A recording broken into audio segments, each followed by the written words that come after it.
Time enough to give this a try. Let's see how we do.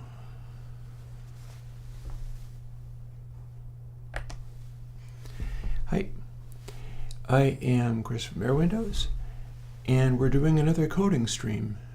Don't mind me as I try to figure out where my camera wants to focus. There it is.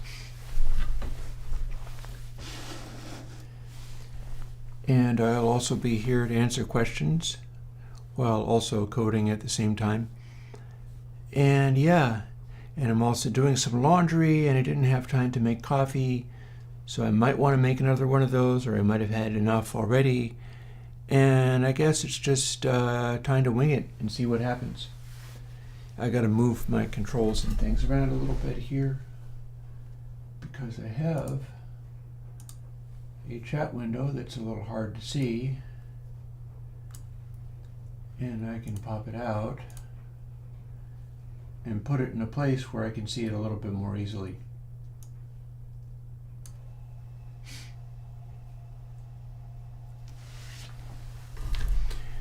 And yeah, so here we are again.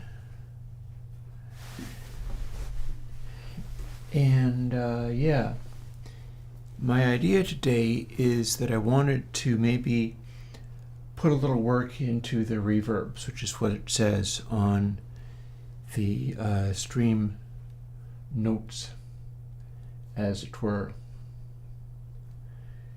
And what that's going to mean is altering, and I've backed up all of my computers. I've been doing a bunch of things. Like I said, I'm in the middle of doing laundry. I may have to stop midstream and change it over.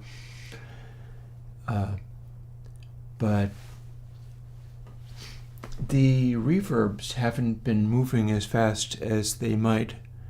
And so my thinking is what I will do, and just a second, I'm thinking what I'm going to do is patch in the pair EQ rather than the biquads I'm using, which is going to be more complicated because it does mean that I won't be able to use the particular form of biquad that I'm currently using in the reverb. I'm using a bandpass in the reverb, and although that's worked okay for the time being, one of the things that I'm observing with the precocity is that it extends in a more full way down low, but it also has this particular behavior having to do with really low frequencies. And what it's doing is putting an extra sort of pre-delay into specifically the lowest of frequencies. I've got some stuff I can refer to literally sitting here. Should I get my mouse pad moved over? I'm going to go and grab the other mouse pad. Got all my mouse pads set up.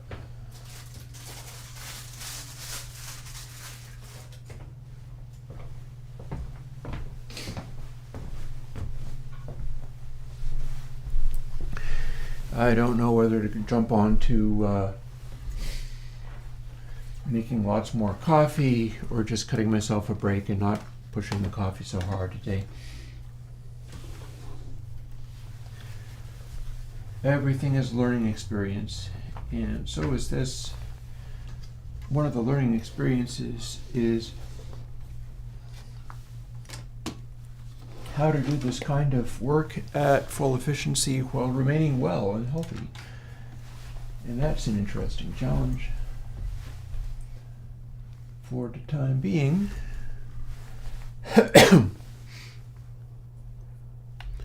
let's go over to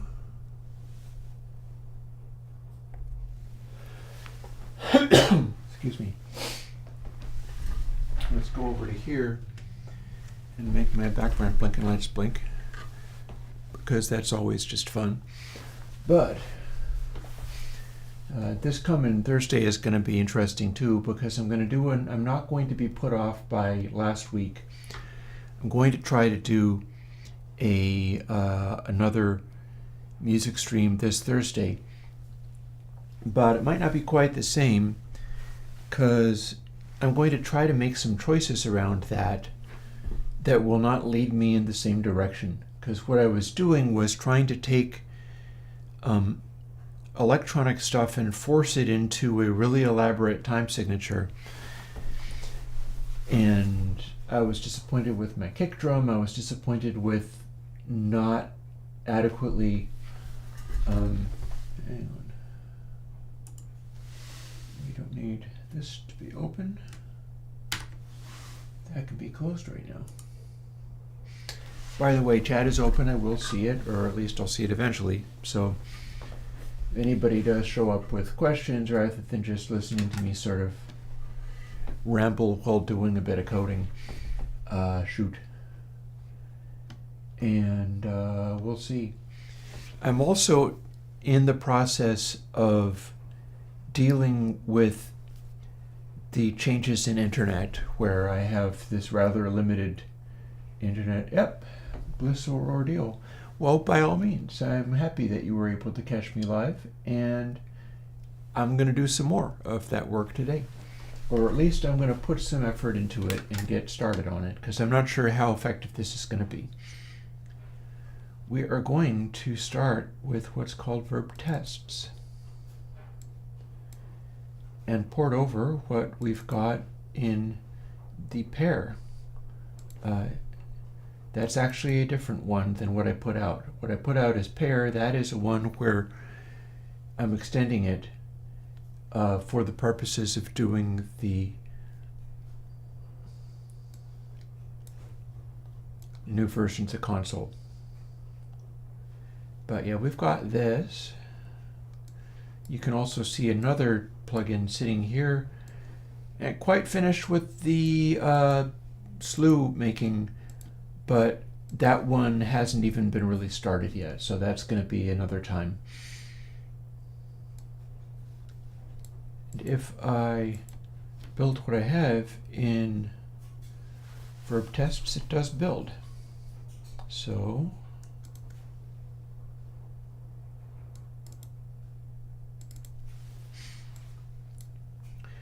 here's what we made.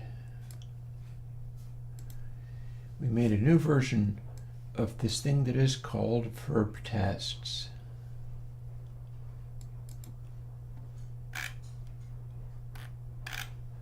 Now I think I've got precocity. Yep, I do have precocity sounds moved in here, including, I think, the dry sound.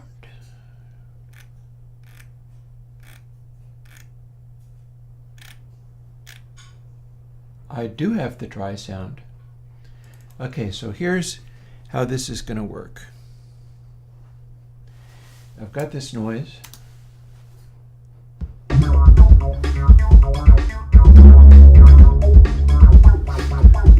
better switch over so I can see. Oh, yeah, we're loud. It's not quite as loud. That, of course, is Alien Kittens. And I've got other sounds. And what I've done with this little glimpse of audio is I am taking it, running it through the precocity so I can study what made that noise.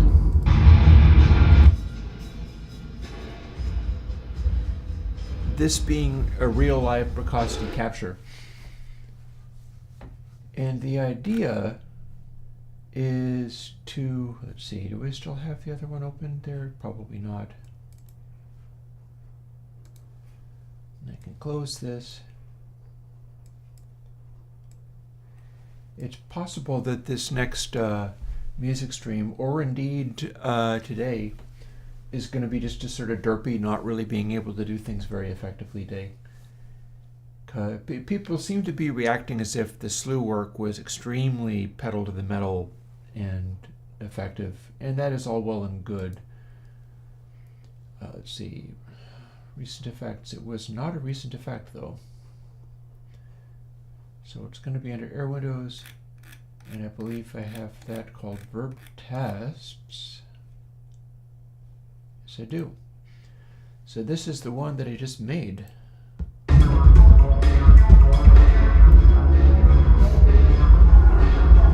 So this is one of mine.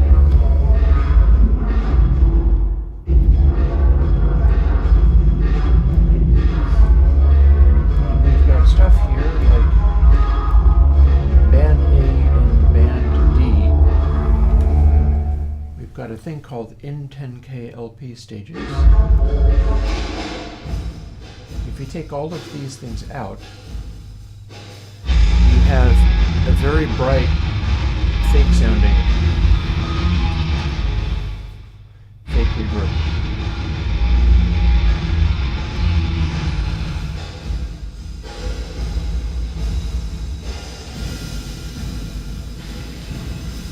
And we've got a damping control so it can be sustained enormously.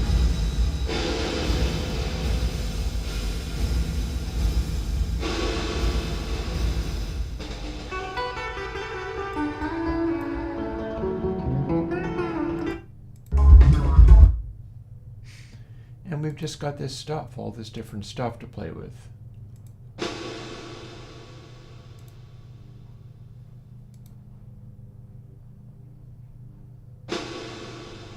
Pre-delay is obviously not actually doing a pre-delay.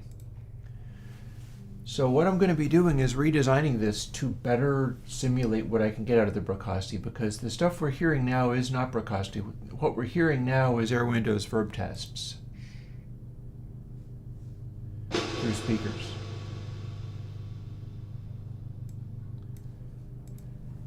And also what we're hearing is somebody mowing the lawn, whatever.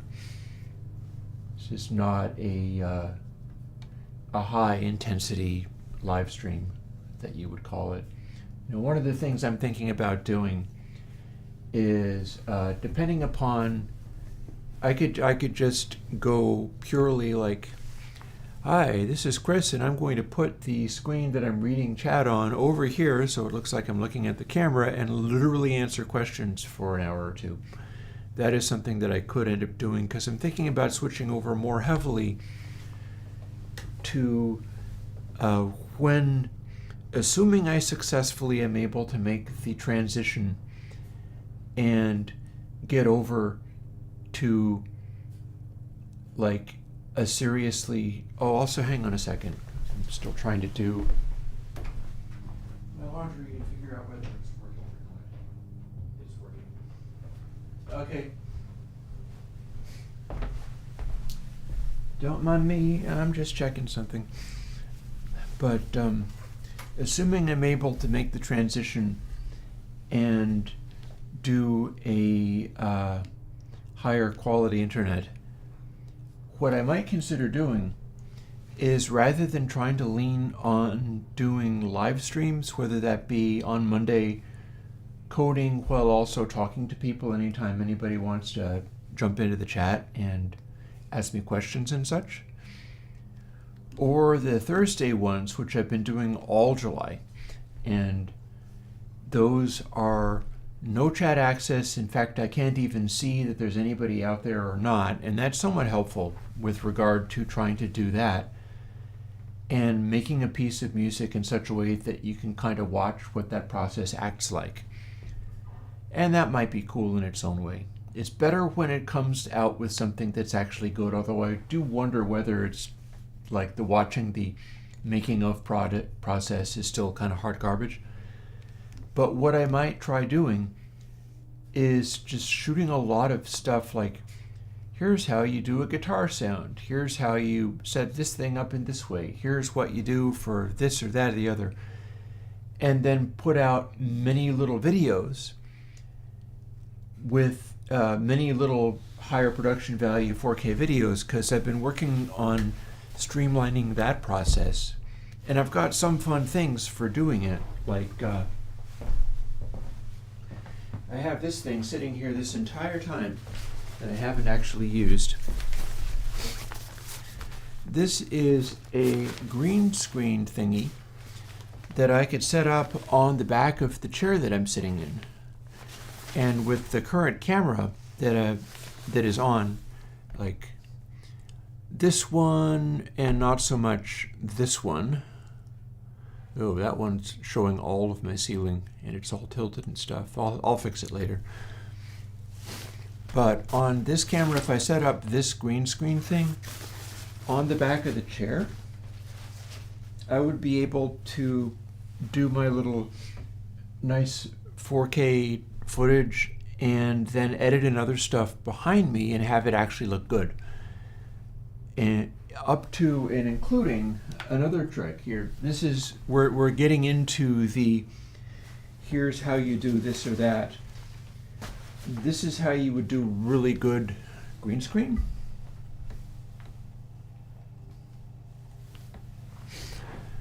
What we've got back here is lights.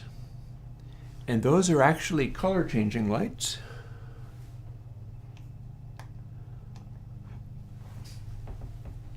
And I could have them just on, or I could have them, doing strobing or whatever.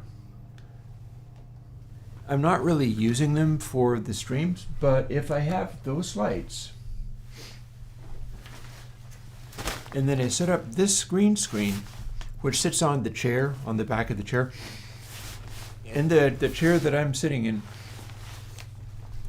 and switch to this camera, so the green screen's behind my head, then I won't be lit by the green tinge of light so much, but the green screen will be subtly backlit by green light, making it even more ridiculously green, making it be easier even to key out.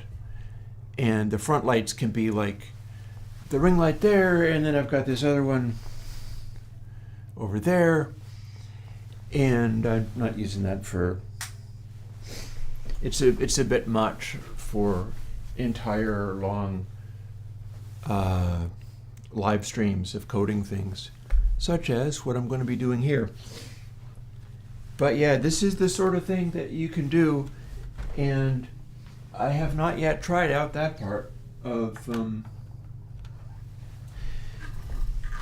putting the chair-mounted green screen behind me and then doing videos on various subjects, like talking about dither, talking about slew or something like that, what these things mean, how they work. Yeah, I mean, the studio aesthetic that I've come by, and these are things that I use, like the blinking lights, that's what I'm using on Thursdays, and I do like it. It's not just a visual thing. But I mean, some of the blinking lights are lovely to have in a visual. And yeah, it's a nice aesthetic, but it would also be nice to be able to cut in a really high quality green screen backdrop of like graphs and things. Like what you can see here on the screen is, did I have this on?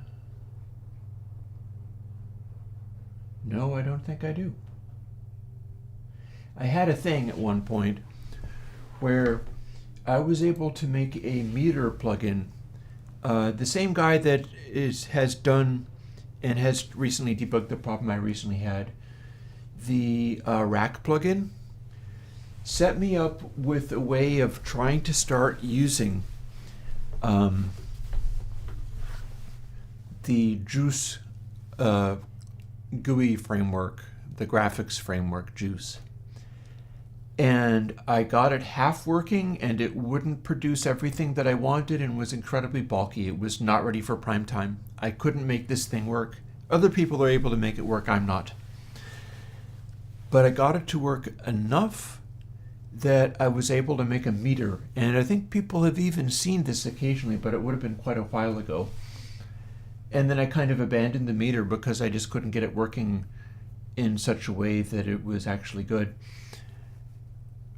But when I say use the green screen and put something behind me as I am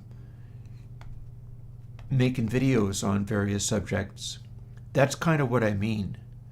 like making videos on what dynamic range to target for modern streaming services or whatever. Where do your RMS levels, where do your peak levels need to go if you were trying to replicate like the great vinyl records of old? And what I've got here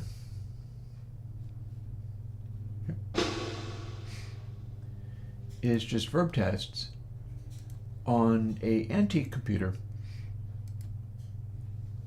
And that's the thing that I'm going to try working on a little bit. I also need to read this because I have a series of notes. Copy that over. And the idea is to find something where I'm specifically saying very delayed LF, like Berliner Hall. That might be a good one to try. And that's the thing, is that's something I'm going to try to make happen, because we've got all of this stuff going on. Like, for instance, large hall. Some of these have numbers on them. I don't think this is the one that I've updated. I've updated this.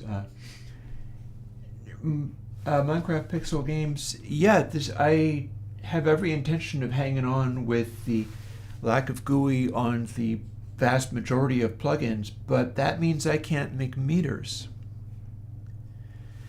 And as much as I'm not especially interested in making a meter so that people can dial in by eye how much they're clipping, in some kind of idea of like, well, I should be clipping by this much, so it needs to show this much on the meters, and they're not listening. As much as I don't go along with that, there are things that I could do with meters that are very exciting. And I'd kind of like to. I would like to give that a try. Back in the day, and I don't know if I have any pictures of this.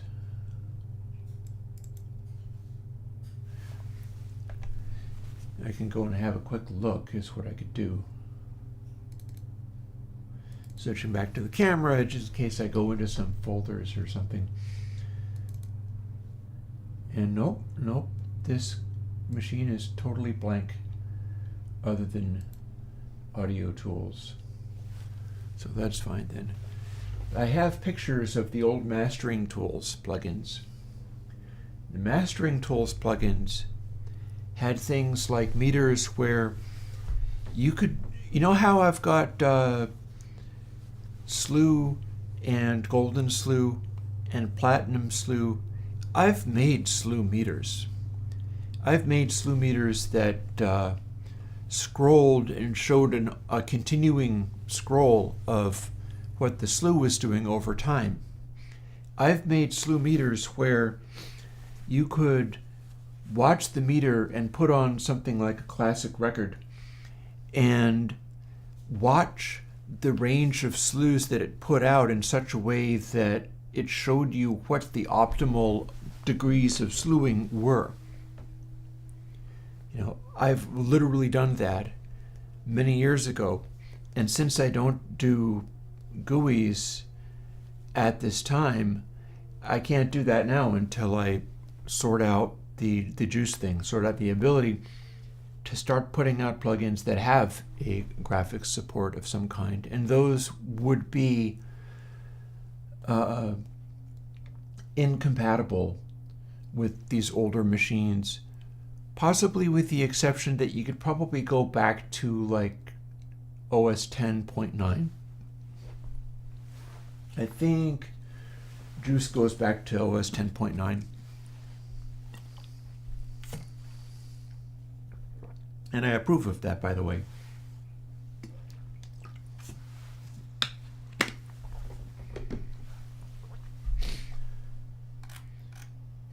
Here, check this out.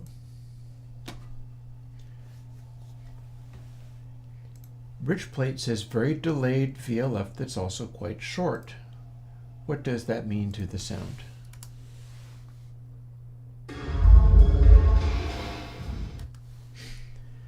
It made this noise. Here is a snare hit.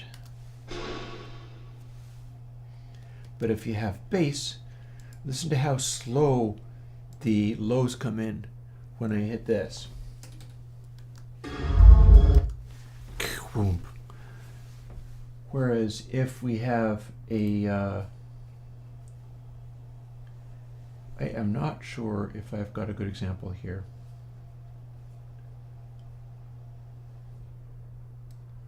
Here I am trying to explain all of this, and I'm kind of nowhere with it.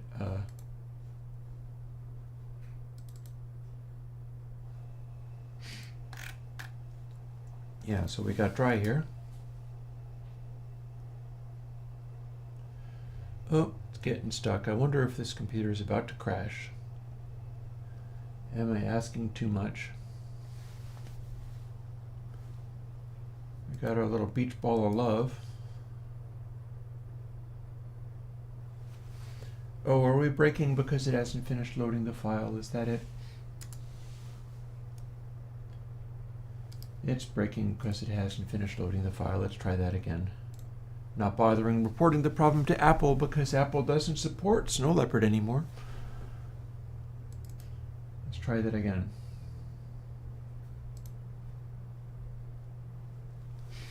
This time I'm not going to do anything until it's done loading.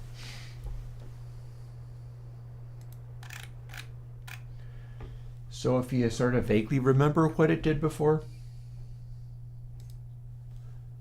I can at least demonstrate this.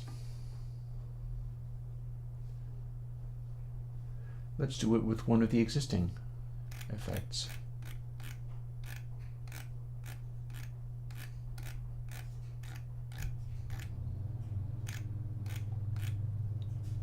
Come on, there it is. So for not doing low cut, again, apologies for the lawn mowing. I can't do anything about it. I could either be streaming or not. I can't choose what's going on out the door.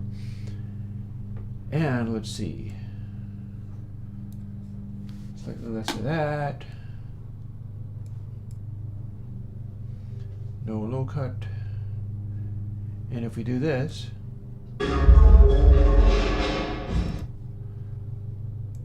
less damping.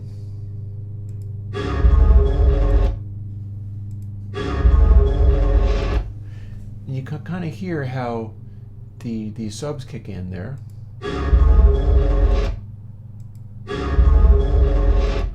But we're not doing low cut or anything. And that would be K plate A. But if we go back to rich plate, you remember roughly how that sounded? It looks like I can't go back and forth. My apologies. If I can find it, and I can. Here's what a Bracasti does in a similar situation. You had that, and then suddenly there's bass afterwards.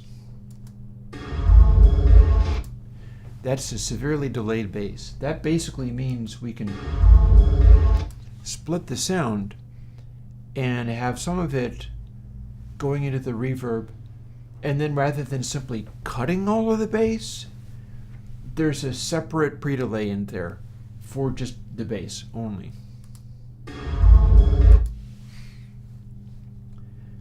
And if you had a mix of these things, it would act like this.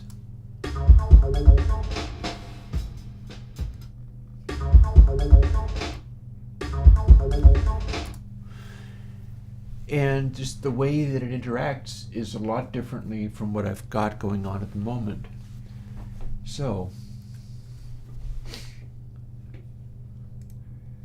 our job, if you choose to accept it, and I will choose to accept it, is just leave this off for the moment because I know what I'm gonna do. Take this verb tests, including the way I've got it set up right now, but then I've got to modify some of these things. I've got all these biquad filters. I want them instead to be either high pass or low pass filters based on my pair filter. And there's still going to be a kind of resonance-like thing in there, but I'm just kind of taking what I've got built into pair And this is a variation on it where I have several bands. I think I have 4. I do have 4. I can run with this. I can totally run with this.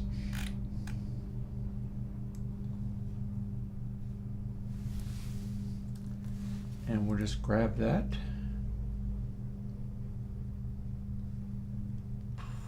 Maybe I'll leave these here in case they come in handy, but we're also going to be adding everything I need to run the pair filters.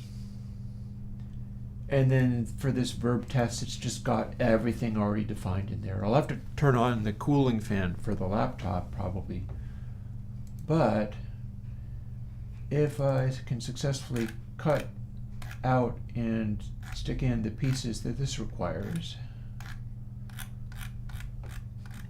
here's pair EQ, and this is the bit I'm going to want.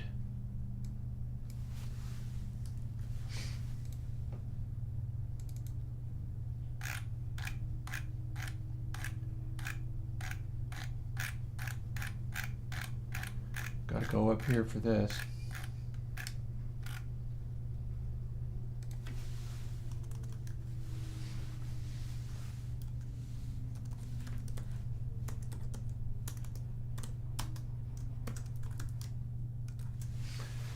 Which has 4 bands. So that now sets up both of those things as well. At which point it becomes a matter of working out what boosts and cuts and things I'm going to want for that and adapting this to my purposes.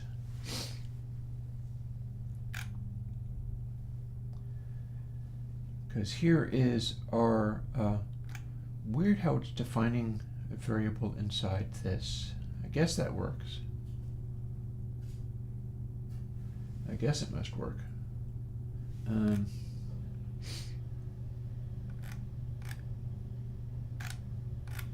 What I'm going to be wanting to do is define these things, come up with a frequency. I don't remember exactly how I've had this set up, but with all of the stuff that I'm doing, I'm definitely more than a little bit fried.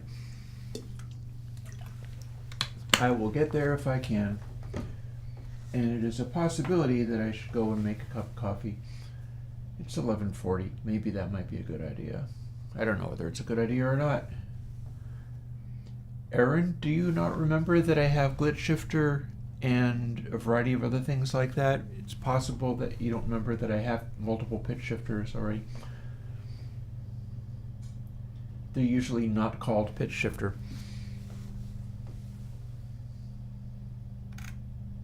So let's see, what are we doing here?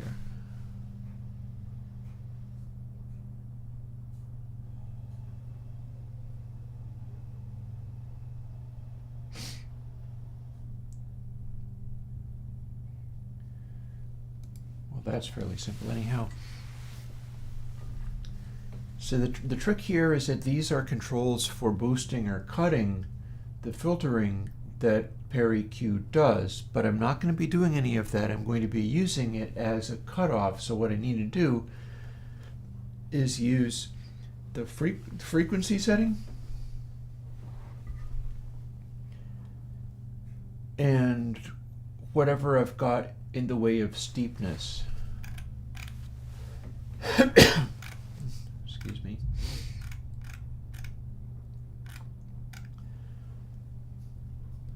So it's kind of max poles that I'm looking for here. This is averaged. Excuse me. You know what, I'm coughing so much and feeling like garbage. What I'm going to do is take a brief break and set you up with the lawnmowers going on and everything, and I'm going to make a cup of coffee. So, there. Shouldn't take me that long.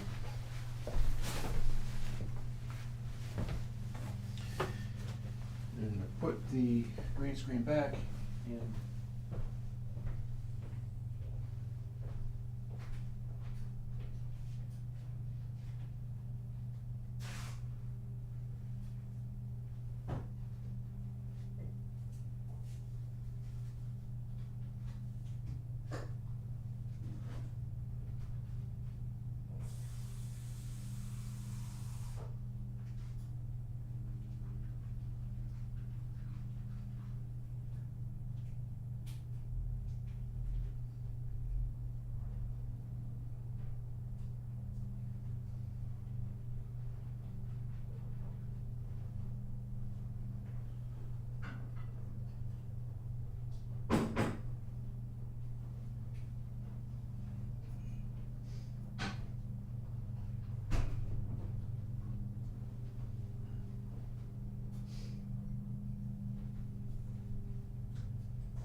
Yeah, one of the things that I'm struggling with sometimes is that, YouTube is not receiving enough video to maintain smooth streaming. That's because I walked off camera. That's why that's happening. One of the reasons that sometimes I have trouble is that I put cream in my coffee in order to not get just massive ulcers and everything, but I think I don't react well to dairy sometimes. And man, this camera is off. What the hell?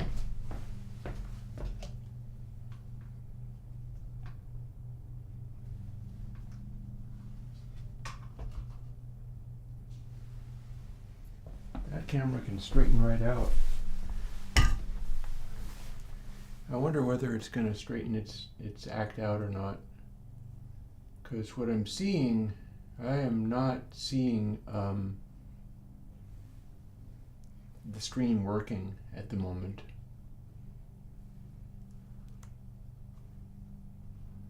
I am seeing buffering. Oh, okay, it woke back up. It's just very delayed. So what I'm seeing on my live cam is a problem. Anyways, still making the coffee.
Yeah, man. Between that and the laundry and the internet thing and stuff, it's a bit of a garbage fire over here. I don't know what to tell you. What I'm going to do is continue making the coffee, so you can see my. It ain't done. We're not done yet. There's still more sand to go through. And be right back.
So that's going. The laundry's kind of going. I have to step out for that as well. Honestly, I don't know what to tell you. If I'm lucky, I can do even a little bit of coding today. This is not proving to be a good day. Don't know what to tell you. Don't like this stream. Sets a bad precedent. And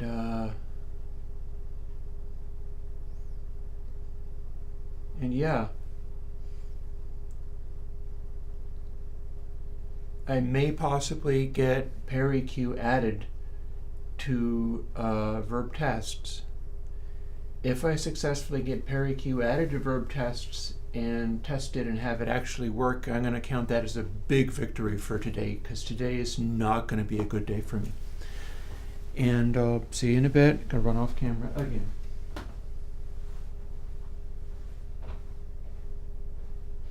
Oh, for God's sake.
Okay, I successfully made a cup of coffee.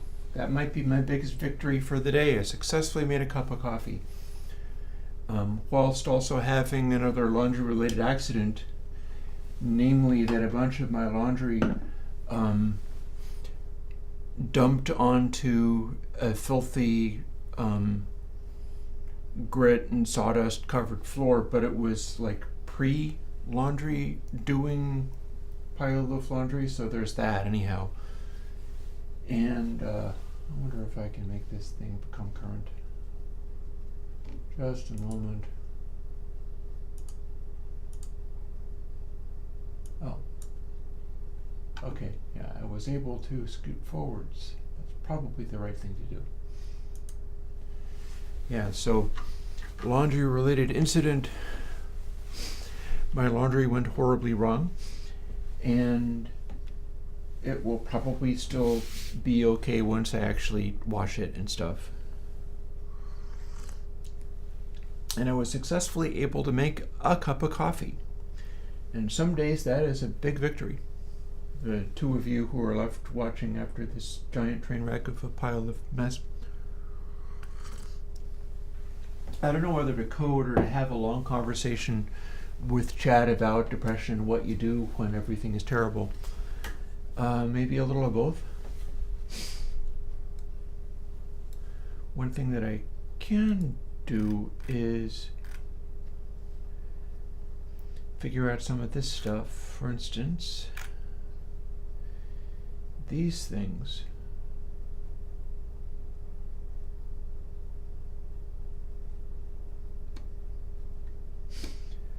I don't understand your question, and yeah, it's been I've been doing a lot of streams for a long time. I don't understand how you're doing that means, or what I was doing back then even.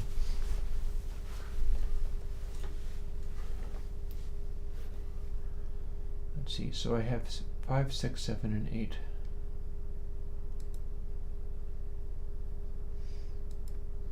I can do is comment these out and then give them dummy values.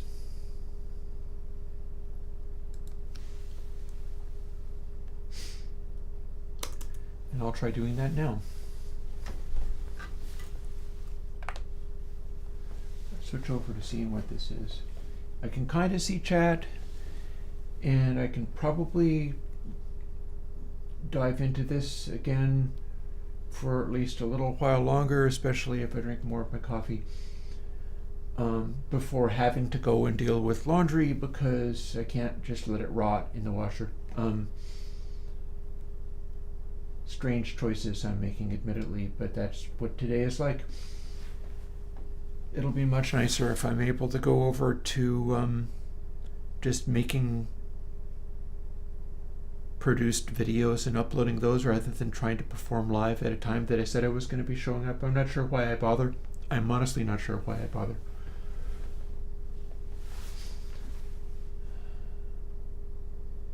First things first. This can be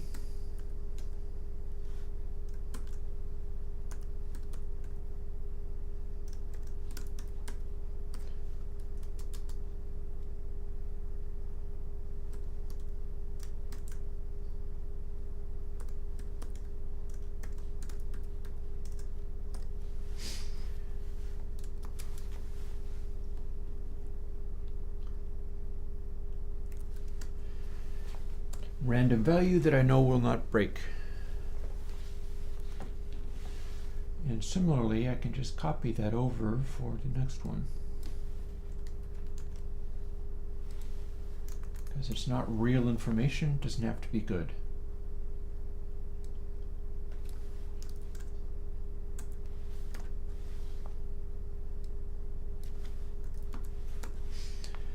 There, so if I do this, it won't break. I could not work as a programmer, no. No, I don't believe I could. I don't think I'm good enough. I don't think I could work as a programmer.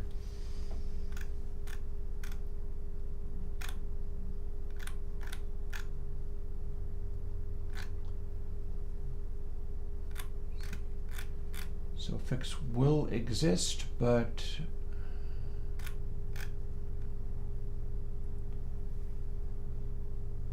no, Mel, no. That's not what this is.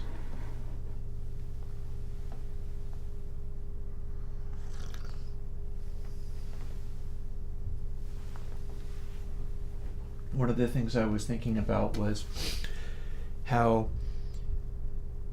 the last couple of weeks I've been cutting out like ice cream and cream for my coffee and stuff in efforts to drop a little bit of weight, which I have now done. And then I went and got cream again and found today that either through just stress or the fact that I can't metabolize creamer very well, I had 2 cups of coffee with the kind of creamer that I get and felt extremely ill afterwards. So I wonder whether maybe it's just not worth it doing that and I can just drink it more black. I don't know. There are many questions, obviously. Those are some of them. Here's another of the many questions. How can we change this into something else?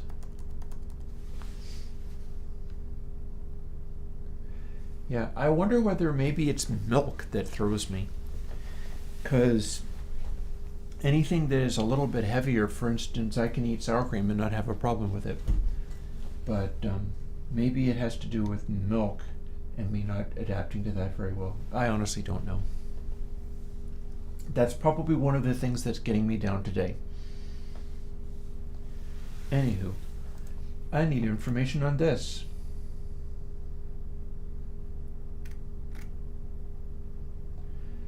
Let's just grab some of this and run with it for now.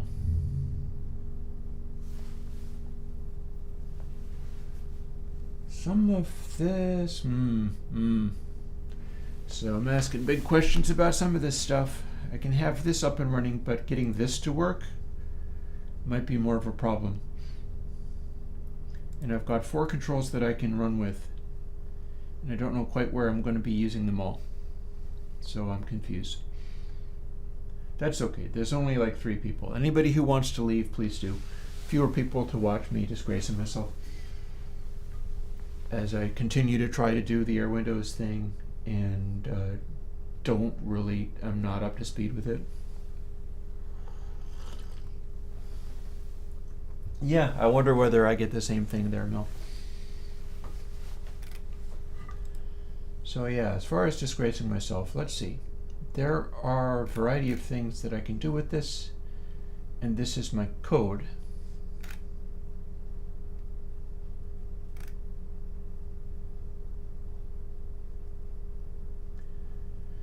It is in stereo, which is what it's going to need to be, so that'll actually work with the code that I've got here.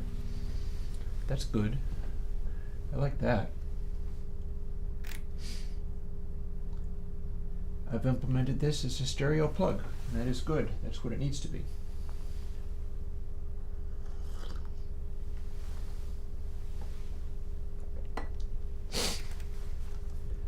And then got to take these pieces and build them into the right place.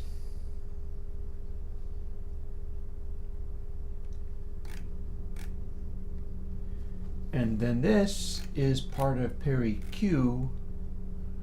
Oh, I don't sweeten it though. This is pair EQ, and this part I'm not going to be using, because what we want is the pair filter as just a pure high pass or low pass, and have the steepness of it relate to how much that kicks in.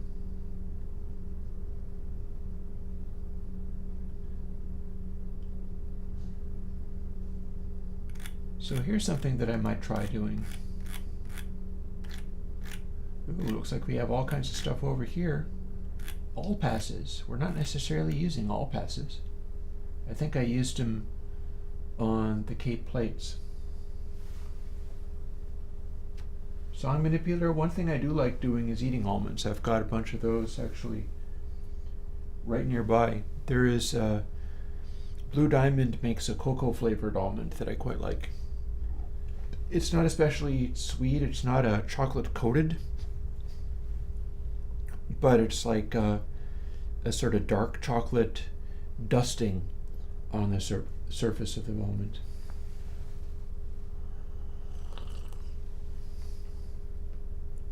And honestly, especially at my age, one of the things I need to watch out for is if something's hurting me, sometimes I should stop. It's not necessarily a great idea to try to force myself to do various things just because sometimes maybe it's just a correct answer to not push too damn hard on. What have we got? Okay.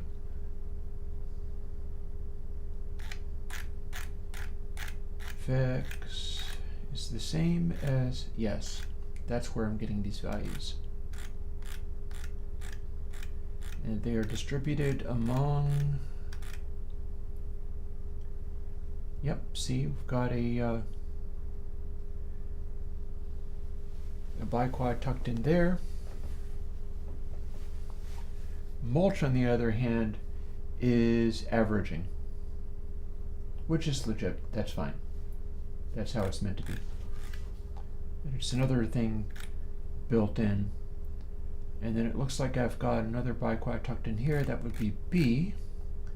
And C is also inside everything. And literally all of these biquads are built inside the reverb algorithm. They're not being applied afterwards.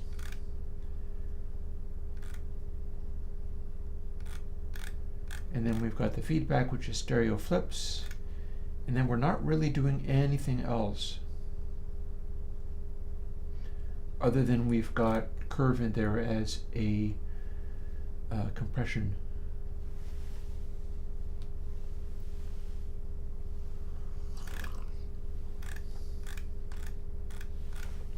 There's our downsampling. And then we've got a variation on a console algorithm This is big fast arcsine. I could swap something else in there as well. This is the output, and I could put in any of the console algorithms, and the input does have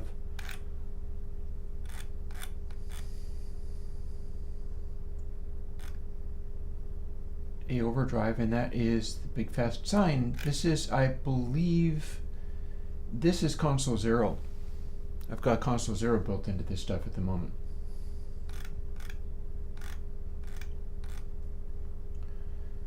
So yeah, I have a very different approach to early reflections, and the way that Rakasti does those things, I might be able to emulate what they're doing with that as well, but we're not really there yet. All of these filters are stereo filters, so I could assign one of them to the pre-delay.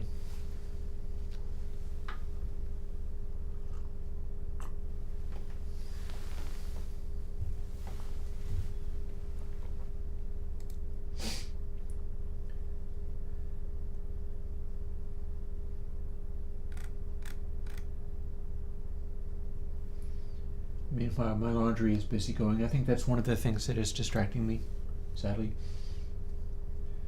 I'll leave this up when I run off and deal with that. In fact, I think I may literally have to run off and deal with that. Let's do this first.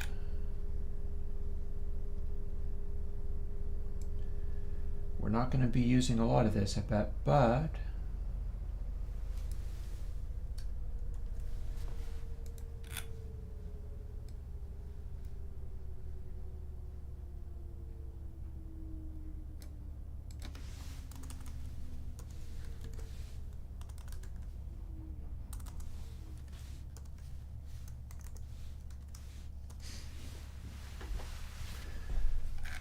there we have some of that stuff copied over. So we'll leave that sitting there. I'll deal with my chores, or at least some of them.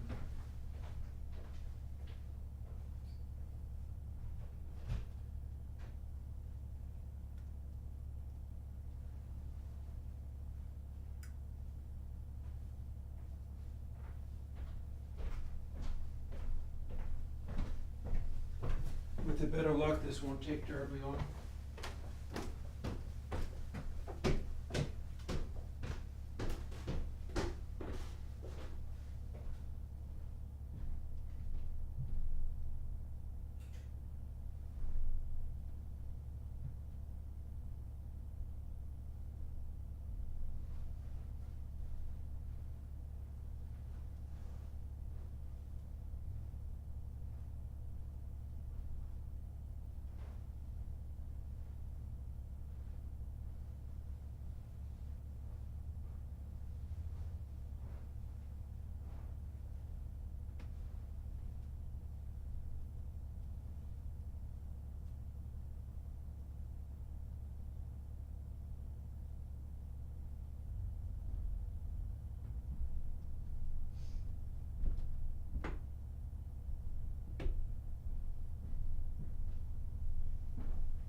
Now I gotta do another thing.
Okay. And there's a bit of that. And hopefully that will hold me for a little bit longer. And now I see if I can get my head back in the game to do anything of use on this code. Let's start by scrolling down to the bottom again where I copied that stuff over. So what I'm going to want to do here is pretty much leave out all of this except for the bits inside the for loop. And that's going to involve changing stuff.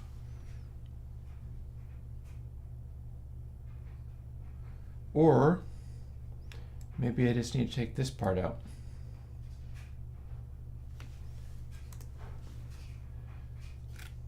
These are the things that don't get applied. These are the things that are not part of what's going in.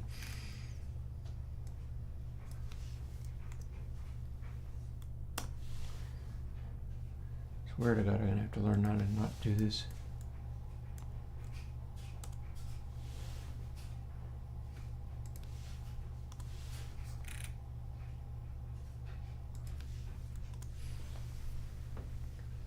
So there might be something there. Probably have to change literally everything. But what's in this algorithm is variables freq high mid, freq low mid, freq bass, and so on. That doesn't have anything to do with what we're going to be doing with them, but I can define those numbers and start using them. So there's that.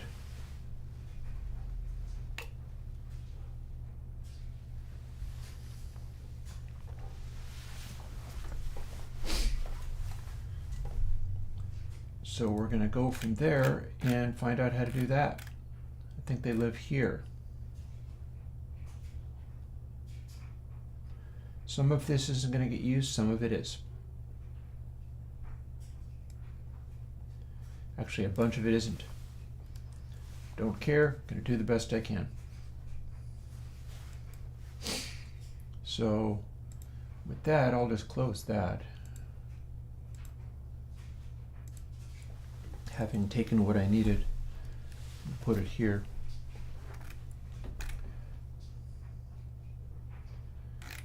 So the numbers I want are from here. I've commented stuff out. 5, 6, 7, and 8, those are the bits I'm going to care about.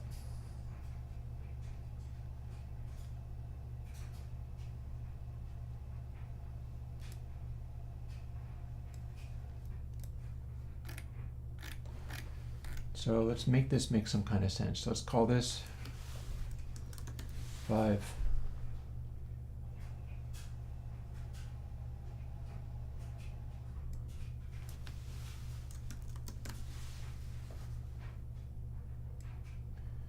Let's make everything be max poles.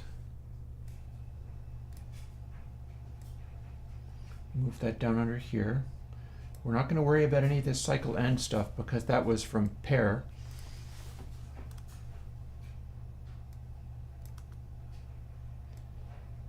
We're not going to worry about the individual max poles because we're not going to use that.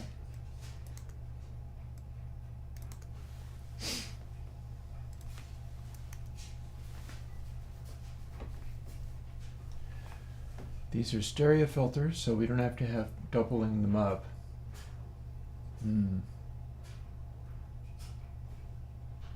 Yeah, I'm not feeling well today. That's just not a thing. Go away, cycle end, don't need you.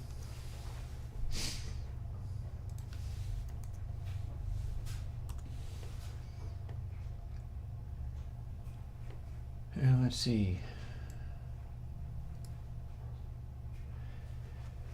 Ghosts, I'm supposed to do an ASR10 plugin, yes. I've got an ASR10. I have not yet found time even to work with it. Plus another thing that gets in my way is I don't work with samples and music, so I have very little experience with any of that. That becomes a problem. It means I don't have a visceral sense of what needs to be done.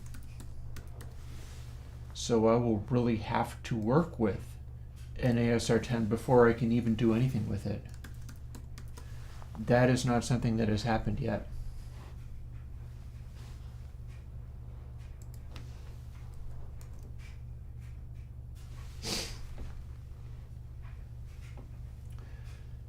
So let's see, these frequency settings. This is kind of what I'm going to be working with. I'm pretty sure all of this is going to be lower than the utter brightest highs, so that's fine. But maybe not the stuff that rolls off the treble might not need to be that.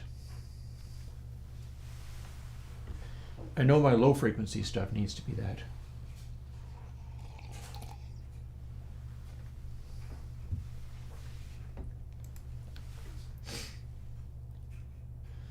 So we've got high mid, low mid, bass, and subs. Bass and subs are both parameter 7. Resonance is 8.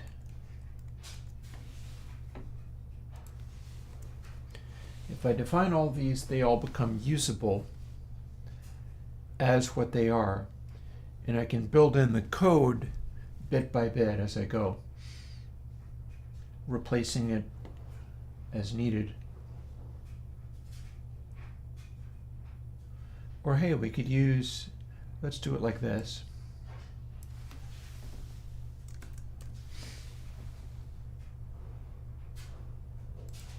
Oh, interesting. That'll make 2 different ones. And then the subs is yet another one. Interesting. So if I use this, it's about ready to move up to where it actually becomes a legit thing. Here's where we instantiate stuff and get controls. Now we have controls. Now we have these things being defined. And probably I must immediately go and update the H file. Otherwise I will have no idea what I'm doing. So 6, 7, 8, no, 5, 6, 7, 8. Why is there a space here? There shouldn't be a space there. I'll put a space here. These are the filter things. So what I need to do is name those what I'm actually using them for now, because I've just disabled everything else. Some days I feel almost anybody could do this. Freak high mid.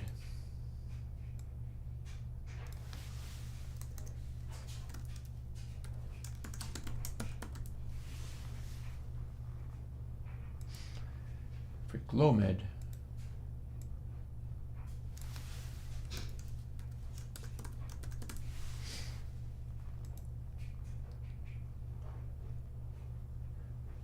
And bass, I might add.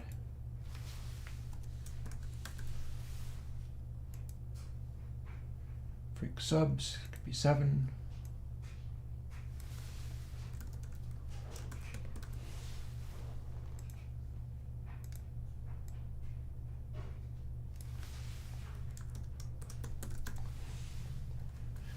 So if I build this, it won't do anything, but we'll be set up to start using this.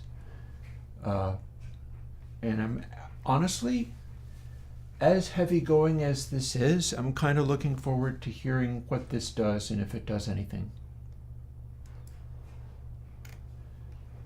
Because I can take out one of these filters and swap in some of the other ones. We've got this labeled correctly now. All of these are 0, which is not correct. Whatever. I'll fix that when I get to it.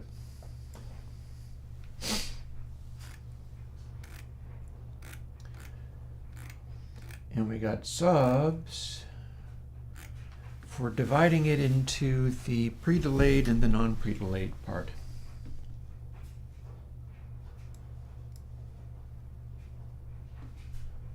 I don't know what to do next. I'll just guess. Once I've defined this, it should be functionally doing things. But I probably want to do subs first.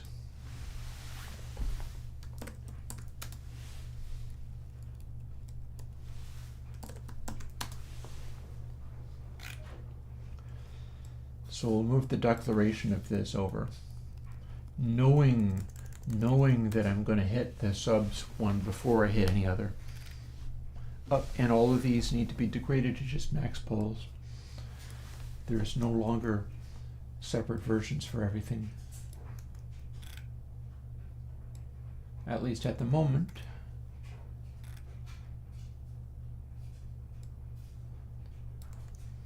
They're all going to be the same.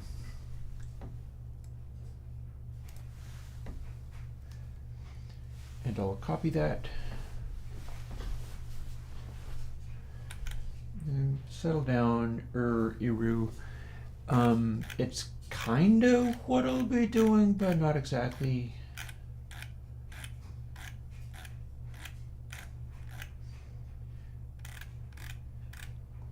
So here's the deal. There's overdrive, here's early reflections, and there's a pre-delay. So this pre-delay is going to become the delay for the VLF. VLF is part of the Bracasti thing. So what we're going to do is put this in here.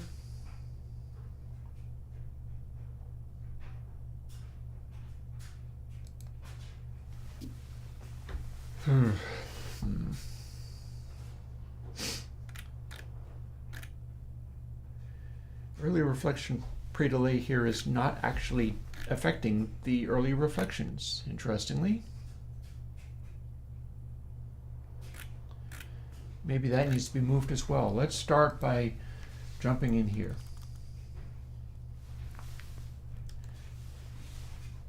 There we now have our first pair filter.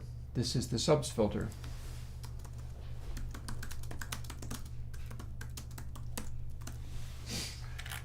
If I then move pre-delay, take it from here. There, looks like we're using early reflect. No, early reflections goes way later when we're combining things back together again.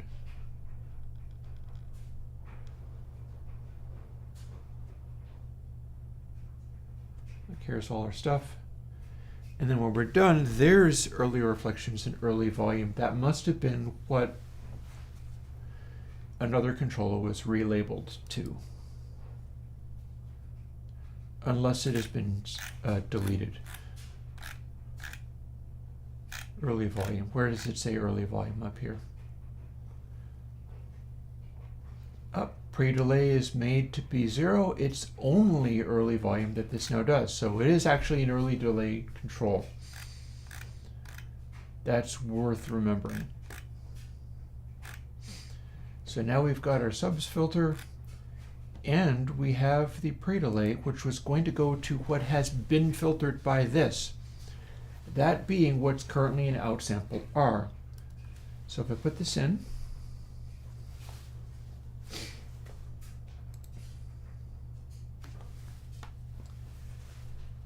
then I can use outsample R and subtract it from input sample to only have bright stuff go into the pre-delay, delay it, and then add it back again.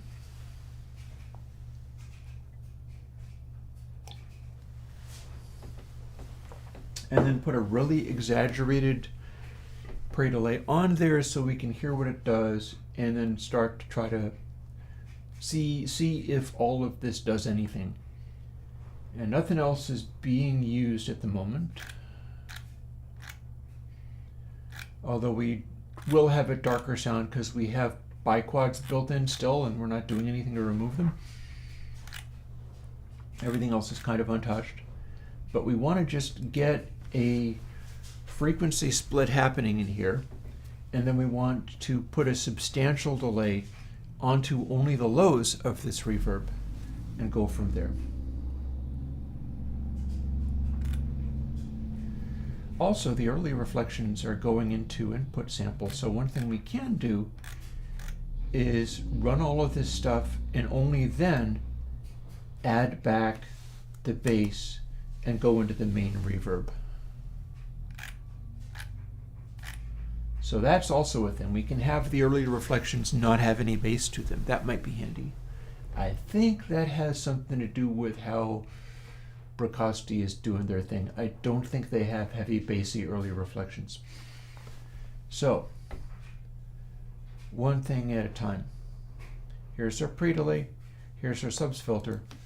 Once we're finished with this, we have outsample, and outsample is our bassy stuff. So,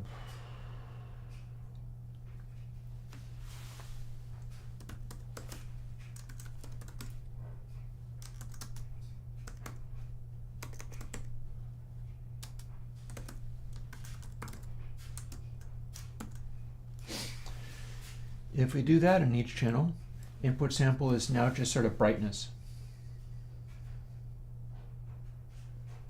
And let's see. Both channels.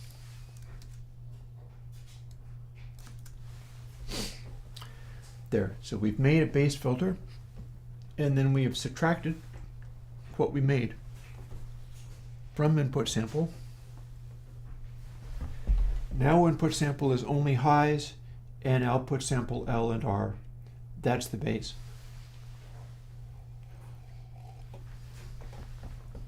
Excuse me for a moment.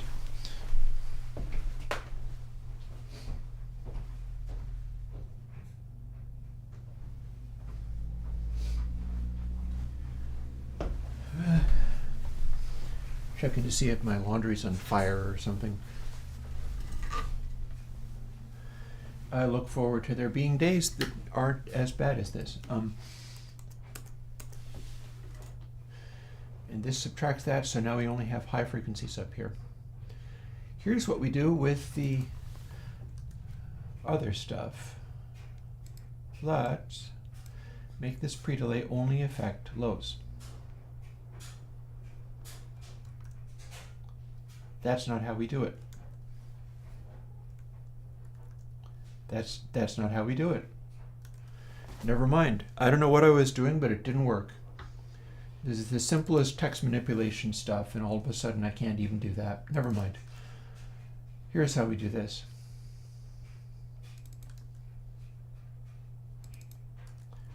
Then copy the whole thing over.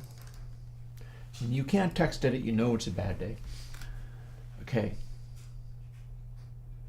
That should be delaying the bassy stuff that I've generated using this subs filter.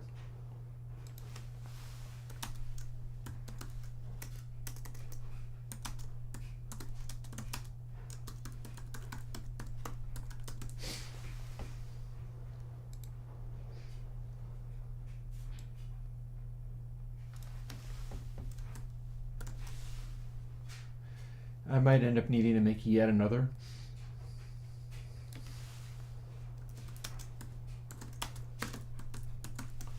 Might need another so that it doesn't just only, so that there can still be another pre-delay. I don't know. I don't know. Anyways, we now have bright stuff and the bassy stuff. The bassy stuff should now be delayed. We're now making all of our early reflections out of the bright stuff and not any of the bassy stuff. And then afterwards, now we start working with input sample as being part of just, well, we've commented out the all passes here, but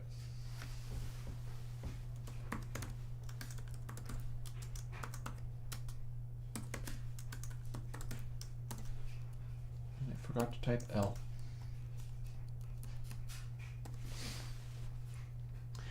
Now we add it back. If we did not delay the lows, we'd get the original sample back, because we filtered it, made outsample. Outsample is low frequencies. We subtracted it, and then we add it back again. But we've delayed it now, so now what we should have is high frequencies, and then the low frequencies are happening much later. How much later? Let's find out, because this probably will actually work at this stage. If I'm lucky and it hasn't gone horribly wrong, it will actually work. So around here somewhere, I've got a pre-delay. This defines the reverb thing, and this is part of my calculations for all of this. So if I tell it to be 3,000 or 30,461 instead of 3,461, it becomes an arbitrarily large pre-delay. If I then build this, I can find out to some extent whether that did anything or not. We don't need pair open. Replace it with the new item. That's not the stuff I want, but this is.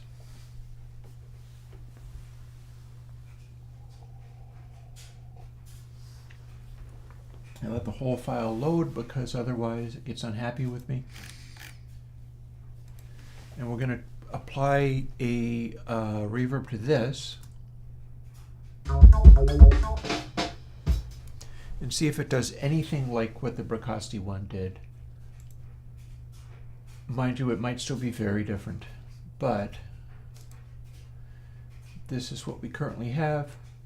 This is actually early reflections now. We're not touching anything else, and in fact we need to have all of these things be set in a useful way. Oh, I don't think max pulse is going to work. Hang on. Let's quickly look at pair EQ again. Times pair total. No, it'll work. These are set up all to be 0 to 1 controls, so it'll work. Pair total is like 10. What does this sound like? I'll pad it a little bit.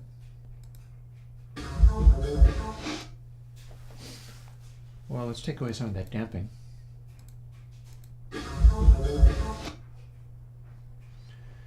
Maybe that's working.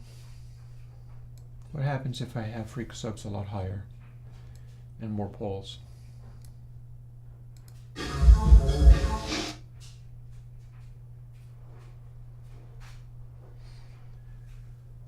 What happens if I have freq subs at 0?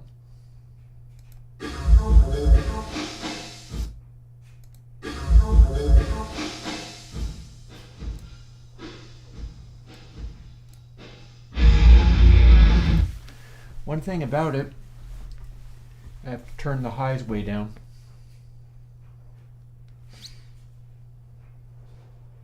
And the filtering that I'm doing is actually pretty extensive, so maybe that's not ideal. In order to be able to hear, stop, what are you doing? In order to be able to hear what I'm doing, I gotta change some of these defaults.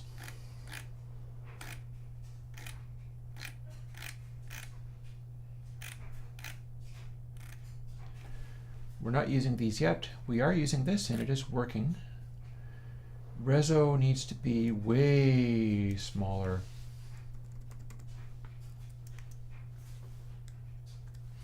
Can't be 0, but it needs to be way smaller. And freq is probably fine where it is. And now we'll have more sustain, because what I had was the biquad filters, which are still in action. I haven't removed them or commented them out yet. So they're still doing something. I haven't replaced them with the pair filters. But they were somewhat, their band passes, and they were kind of narrow. And so they were cutting off the sustain that was available. So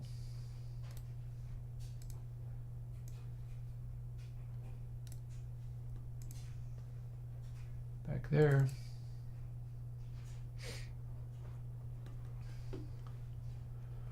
Let it load.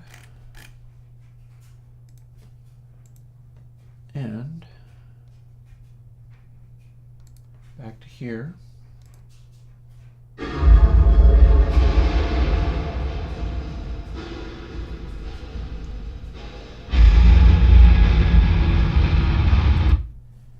I think that's beginning to look like a result. That's almost like a result. I'm not sure if I have, let's see. So what's happening here, I've got a very steep filter on this, and the subs are extremely low. But if I have it, well, I can't actually make it. Oh, why is this going to 10? That's no good. Oh dear. Oh dearie me. That's not acceptable at all. I need to fix that. Hang on. Got to rebuild everything again, because that's not okay.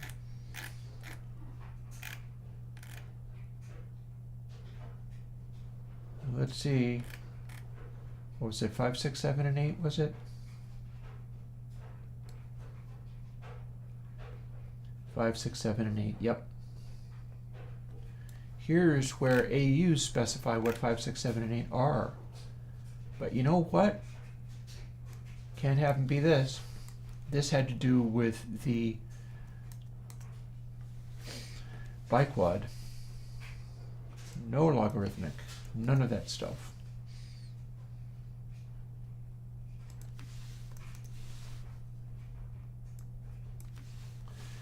I probably could get away with logarithmic. I just don't want it. Select. Damn you. There you go. Same deal. Stop making the smallest setting be 0.01. I want it to be 0 to 1. No logarithmic. Logarithmic bad. It's going to get in the way of me figuring this stuff out. There. Now those are restored to pretty generic behaviors now. So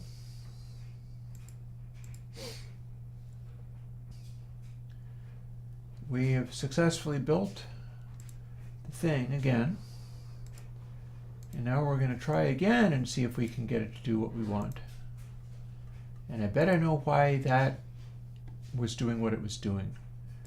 What I'm trying to do is get it where I can hear the difference between the pre-delay and not.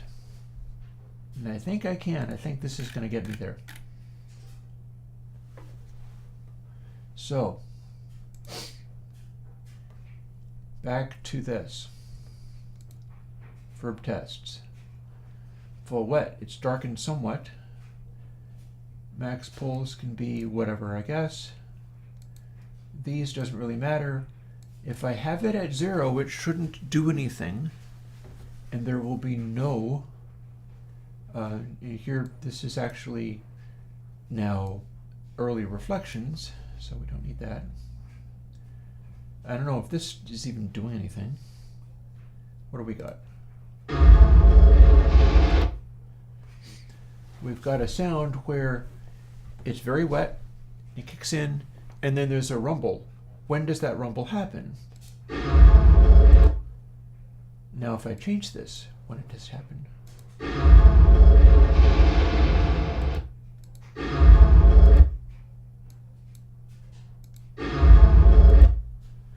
That feels a little sooner than the other way. So this versus, I think I have a result. This is the thing that I was trying to find out about. We got it sounding very, very differently because I have done nothing else. But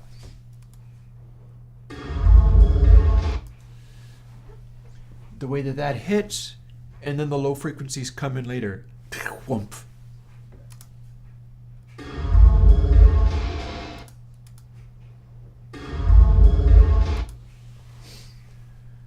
Compare that to this one that is being processed.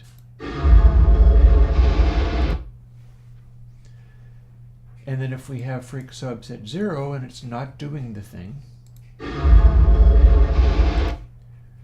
it feels like those lows are hitting faster, as it should. But then if we have it up here,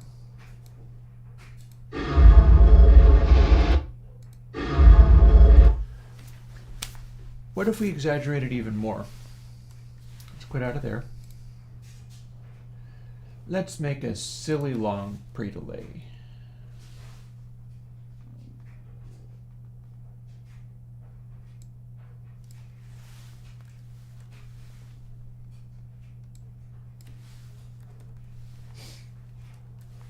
That's a big pre-delay.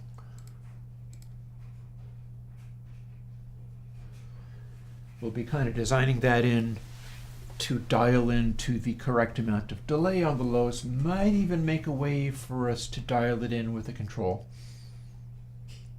Or me, because this is for me building things that then get given to people as a final reverb. But I've just made that change. How extreme did it get?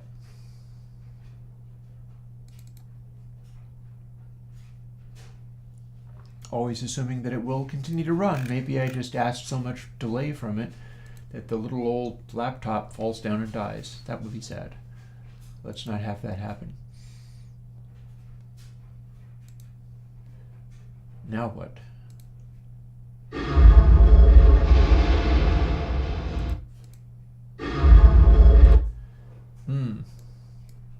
Whereas 0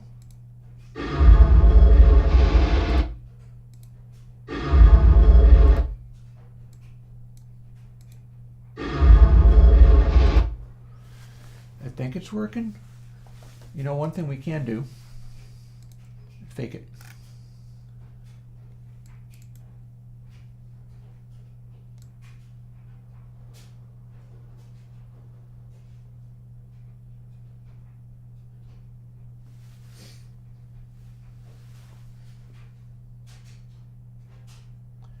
Dry sample L, dry sample R. What we do to hear what it's doing after having done these things is replace dry sample.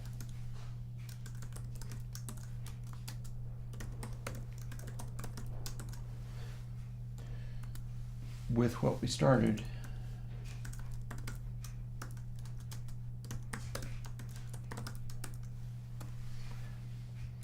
And then we set it to all dry, and then we hear what it sounds like this early in the algorithm with only that split happening. That will show us what it did. Because I must know whether this worked. I must know whether it did anything or not. And it's a little bit too confusing.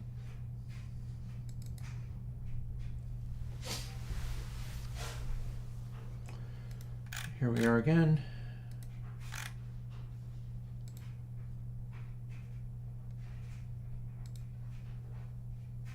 Here we are doing this thing again.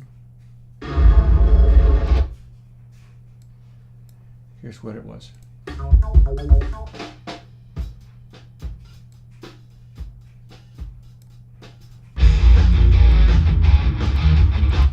Stop that.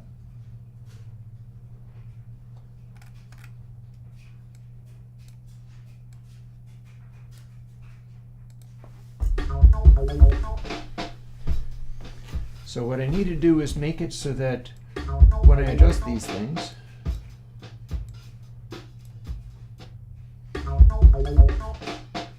such as freak subs, max poles, then what it must do is apply delay, and we're still working on making that work. Predictably, for today, it ain't happening. It's supposed to be making a frequency split here. So another thing we can do is see if we can hear only the sub output.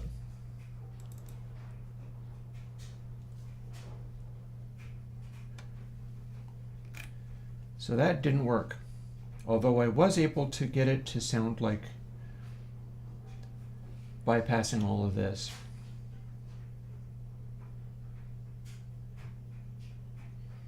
It did have that going on, or I think so. That's actually a good question. I'm not sure whether that's actually true. I think that code maybe doesn't actually work. Let's do it a different way.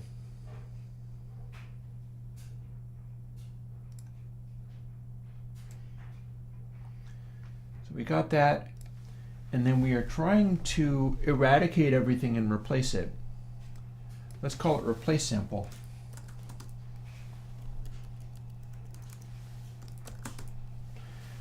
Because dry sample was being modified inside the undersampling loop, which is not necessarily how we're using it. So we're replacing the concept of dry sample.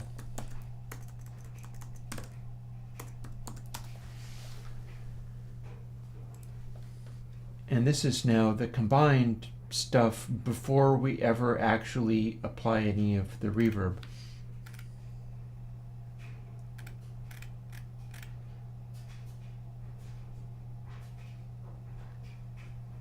Having done this, now we swap replace sample in for input sample right at the very end.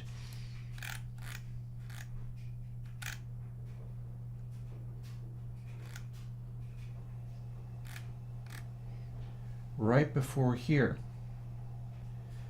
Because here's where we're working with input sample and using the undersampling. So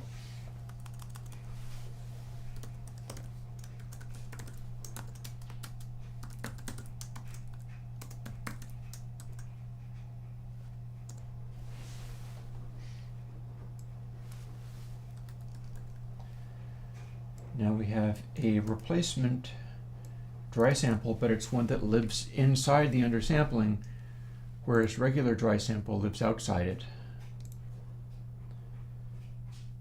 So if this works, then we'll no longer be able to make the reverb happen when setting it on full wet, but we'll have a different thing, which is supposed to be the filtered and delayed thing.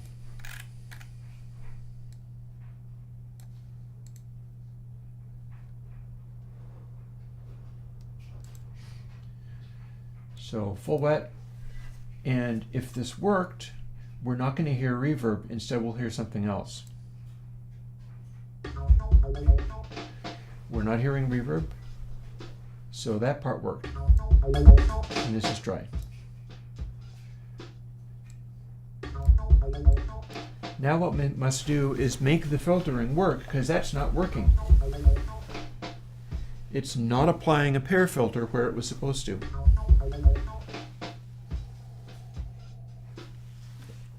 Or it's not applying pre-delay where it's supposed to. One or the other. It's either not applying the filtering or it's not applying pre-delay. The filtering is supposed to live on this control.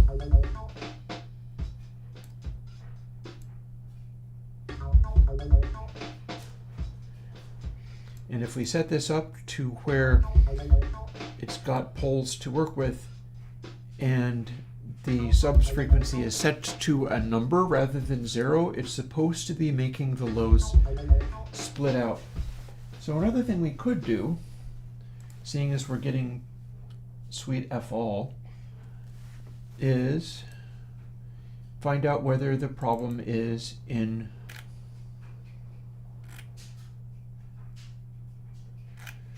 see there, we've stuck that in there. This is all the stuff we're no longer hearing.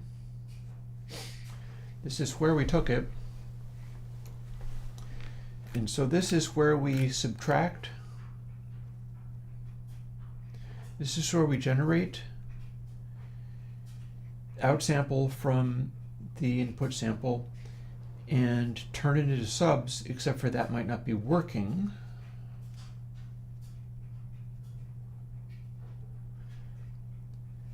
Then we are supposed to be subtracting it if it's in fact anything. Then we're supposed to be delaying it. That could also be the part that's not working.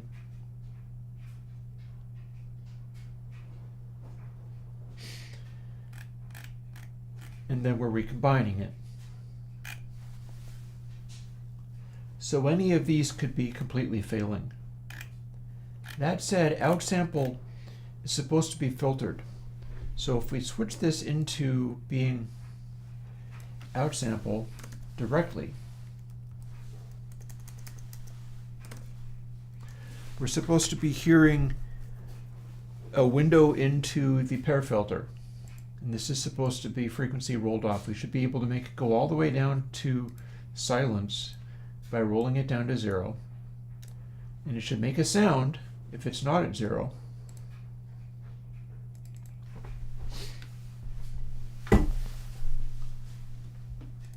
So if it doesn't make a sound, we already know something is wrong. And if it doesn't make a filtered sound, something else is wrong.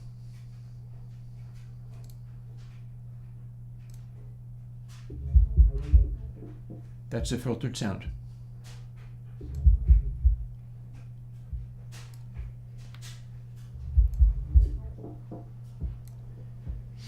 If we turn it up here,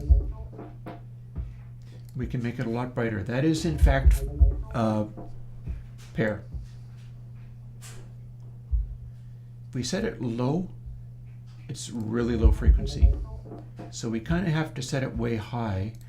That might even be still too low. It would be easier to hear whether this is working or not if I was able to set this frequency higher. So I see another thing to do.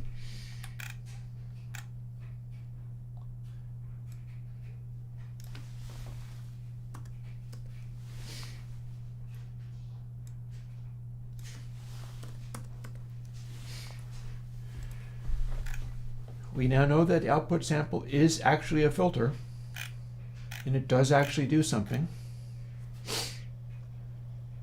And we don't know whether it's pre-delaying or not because we're not hearing it clearly enough. So what we got to do is go to where that subfilter is being made a thing. And we're going to stop this being such low frequencies.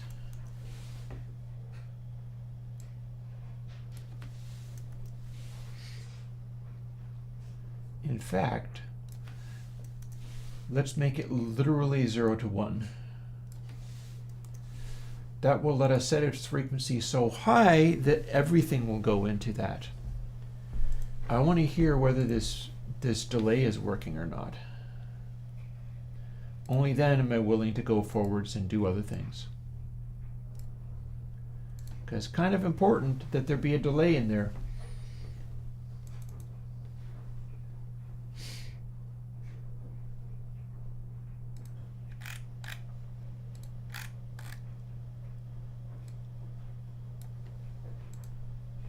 Go back into here. We're listening to only the output of this section.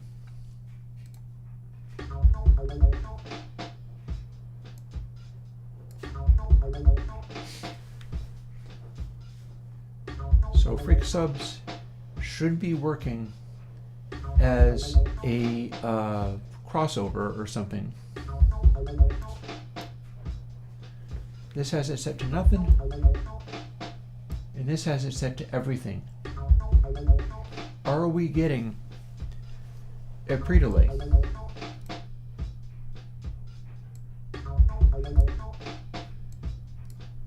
I am almost willing to say, no, we're not getting a pre-delay. The pre-delay is not actually functioning.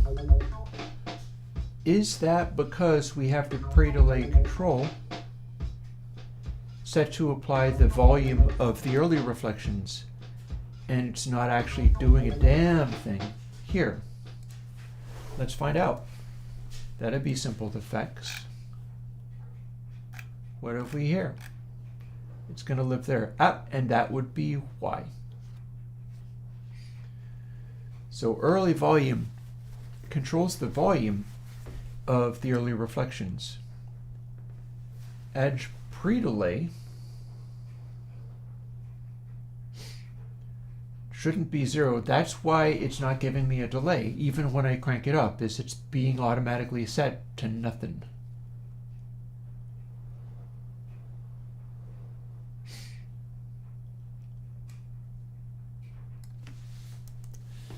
But that should make it work.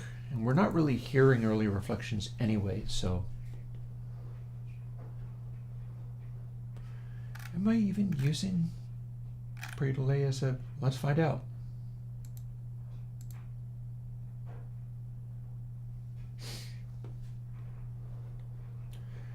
Early volume becomes the, hang on. What does down rate have to do with anything? Nope, I did that wrong. Well, I don't know, but I'll be real stubborn and we'll find out.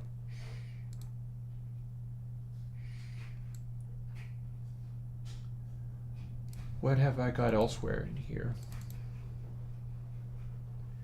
See, I've got const int pre-delay. That's kind of what it's supposed to be. So we'll use that. We'll just use this. This exists as a variable that we can have. Let's see whether it worked. I spoke a little too soon. Rather than making it down rate times early volume, we can just delete that bit. Boop. Now let's see what we got. Finally, at long last, let's see what we got. Can we have our frequency split where we're not hearing any reverb, we're only hearing the frequencies, but it's doing a crossover. It's doing a crossover using the pair filter. And the result of the crossover is that the low frequencies from our audio are way delayed longer than the other stuff. Because that's one of the things that the precocity does, and I have to be able to replicate that. Let's find out what happened. Pre-delay doesn't even matter anymore what it's set to, so it might as well be set to that.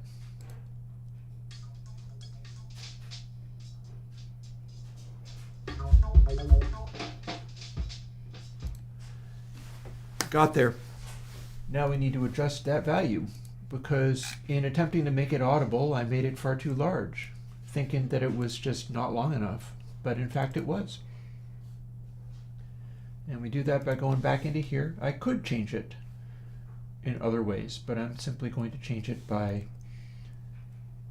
cutting it down to like 20,000, because it was several seconds long.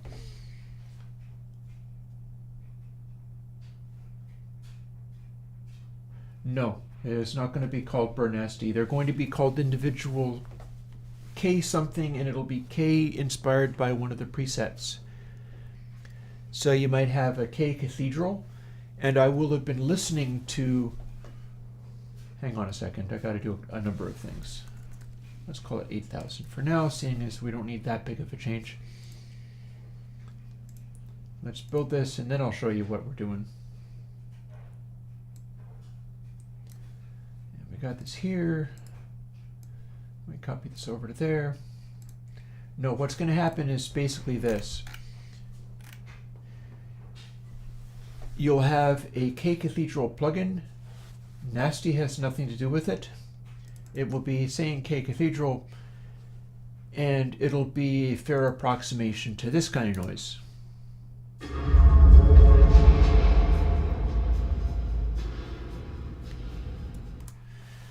But as an Airwindows plugin. I'll do my best to make it sound like that, and then it'll act like that in a mix. But for the time being,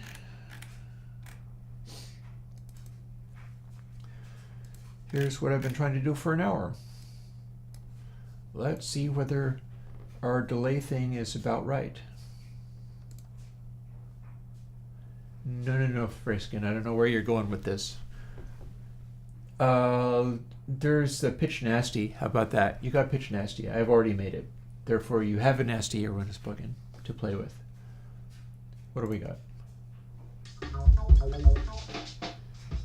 There we go.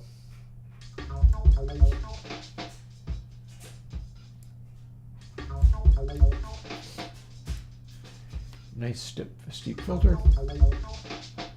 Frisky, now you're just yanking my chain. You're making me smile though, so that's good. I don't smile nearly enough.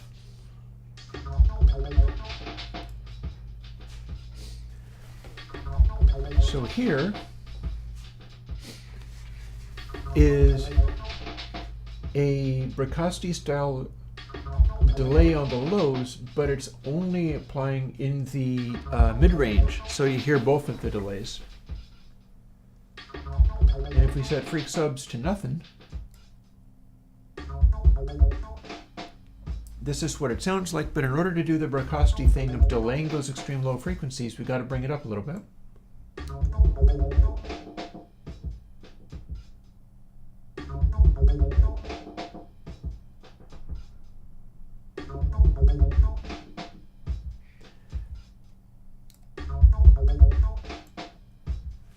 Maybe touch the option just to get small adjustments. And now the kick is obviously a lot slower than everything else. If we had less of a slope, we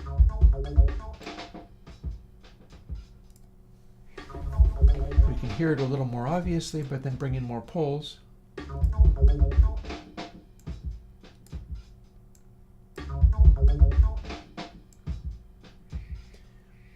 And we can get that to do what we want a little better. 6 poles of the pair filter means that it sounds relatively normal, but we can plainly hear that the lows are being obviously delayed.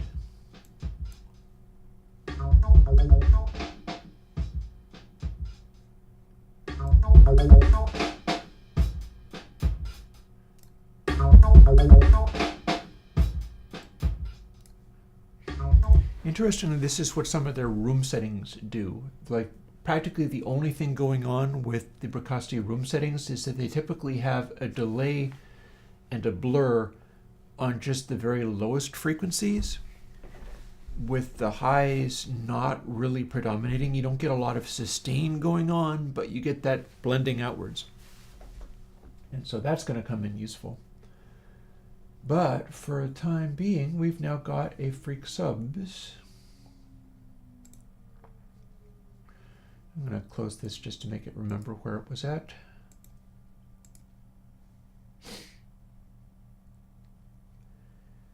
And what we're going to do now is go through, and having solved the problem, we no longer need to do this.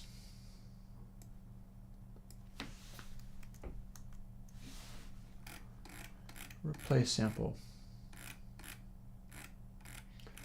And then all the way at the end,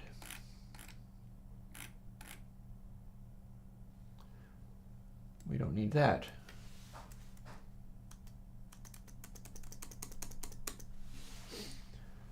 And now, having built this,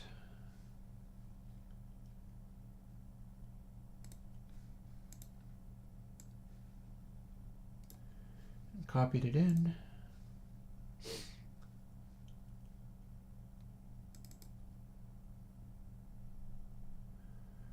we'll open up this, and then we'll also open up Rich Plate.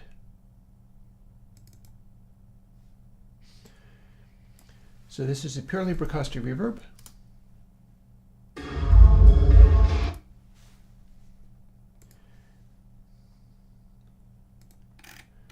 And it's going to take me a little fiddling to get this to do the right thing.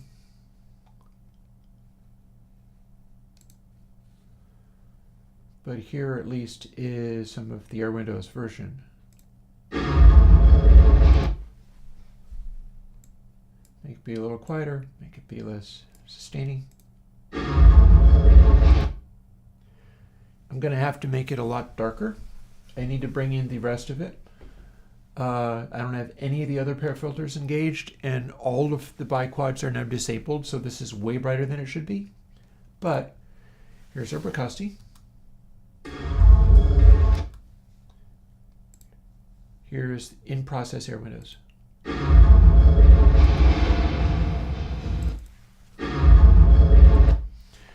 Those low frequencies are hitting as slowly as they're supposed to.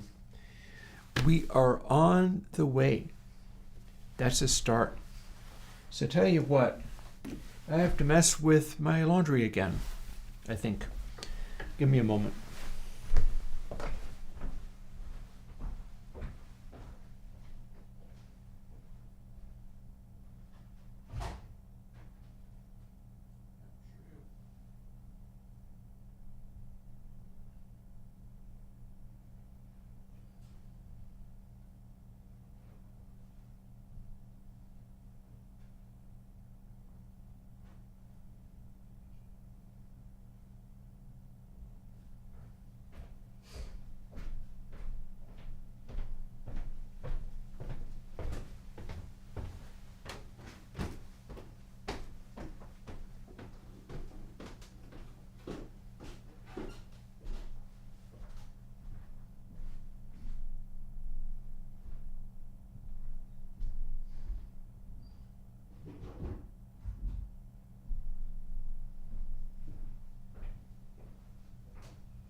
Back again.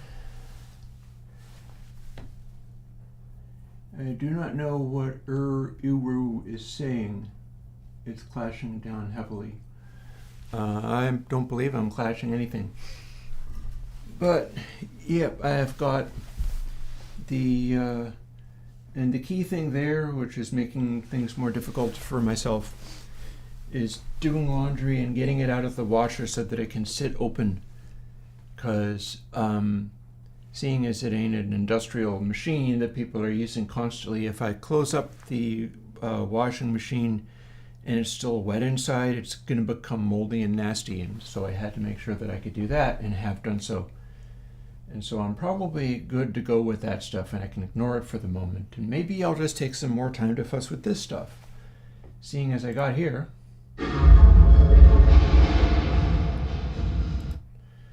And honestly, I feel as if we're already getting farther than I had been with the K-plates. The K-plates are designed to resemble what the, well, frankly, the waves ones were doing, but Bricasti is orders of magnitude beyond those. And I think I've successfully got some of that rumbly quality going on. So, next poles. So 0.6. So one thing I can do is assume that that's the correct number for that. Try to get up to the right place. There we are. So 0.6 times pair total. So when we apply that,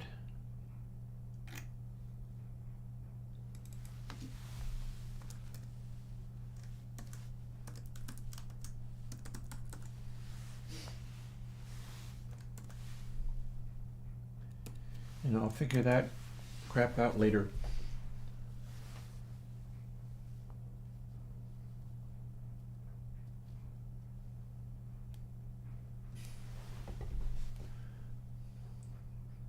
That's where Toll fan is. So, let's see now. So might as well dive in and do some more. We got outsample defined, so we can reuse it. We're doing the pre-delay. We do the pre-reflections. Having done this, we don't need to use it again, so I'll make a little comment mentioning that fact.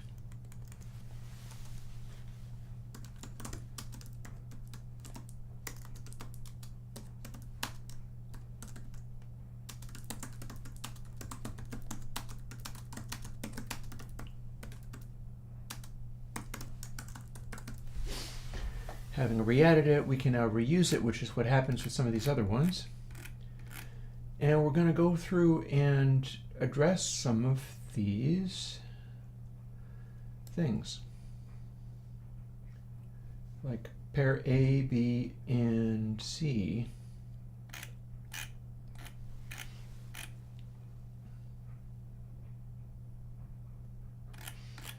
Let's start with pair A.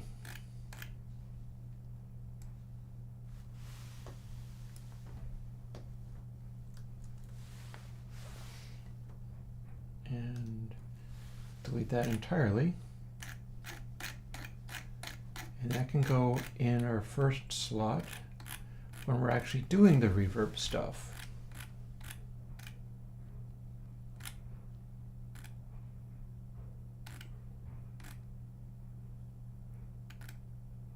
When we get to it.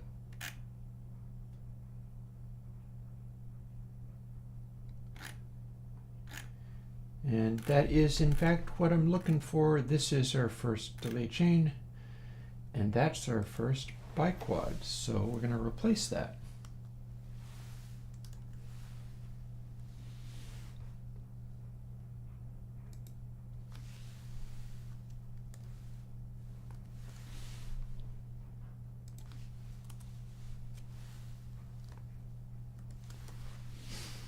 There.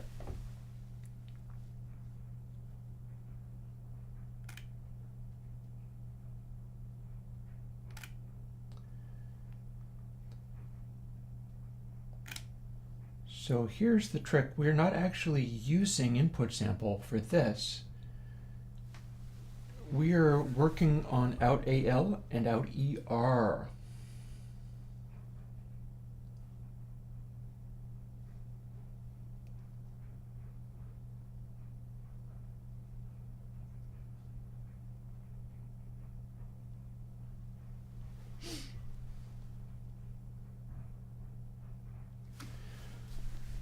And I'm trying to decide whether I even need to use outsample for anything at all at this stage. Repeatedly doing this. Let's just experiment, shall we? Because this bit doesn't turn out to be needed. And we're not applying it. So it's like this can run cyclically. And here's what we get coming in and then going out. So instead of outsample L, it becomes out AL.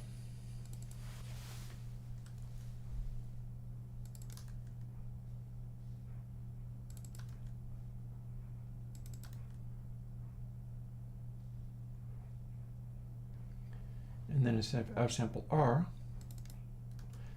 this is part of the comb filters. This is part of the delays and things inside it. And it has to be everywhere I find it. And that should apply one of the pair filters where I want it to be applied. Not only that, I have control over the max poles, which otherwise would not have been happening.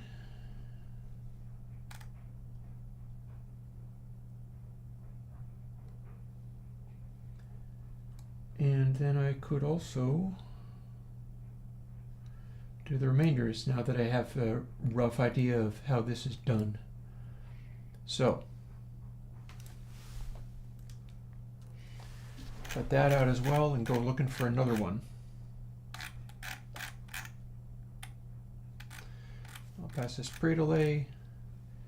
There's our first pair. Here's another one. Here is another biquad. This would be our next pair, replacing biquad by the name of fix B. Same deal. Don't need outsample. We're going to be replacing that and comment out the whole biquad.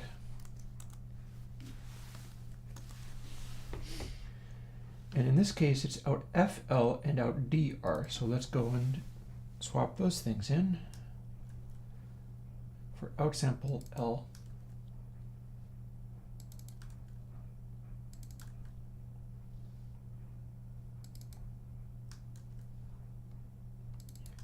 And outsample R.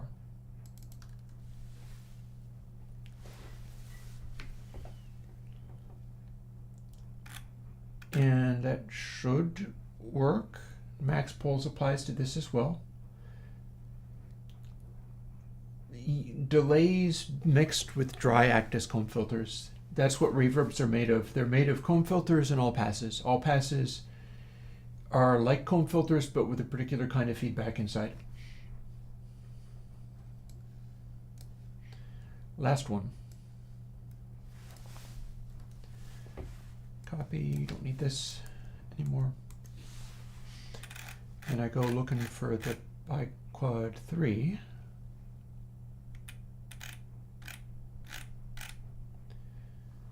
This is where pair B goes.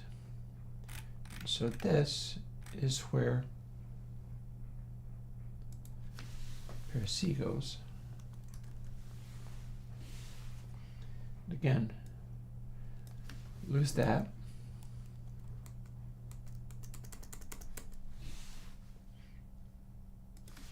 And comment out the whole biquad filter.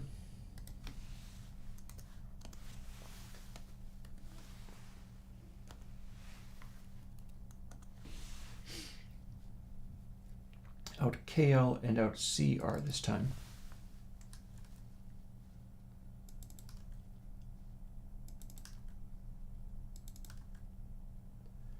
It's being applied pretty much in place. With KL.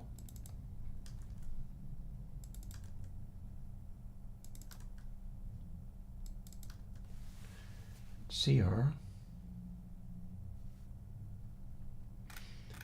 These may be too strong, but I'm not sure whether they will be too strong. I think they might be just fine. And let's see.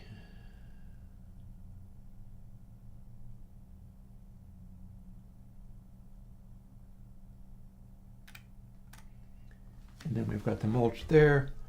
It's applying it to only one channel each time. I could also convert any of these into a high pass. That might be handy too. Depends upon what kind of sound I get. If I get an unacceptable sound, maybe I'll start using a high pass. I don't have a band pass for this yet. Probably stacking them would work though. And then lastly, let's comment out the final biquad. Because we ain't using these, not right now. I'm leaving the code in, but I'm not using those. We can bypass as much of the mulch as we want by turning it off.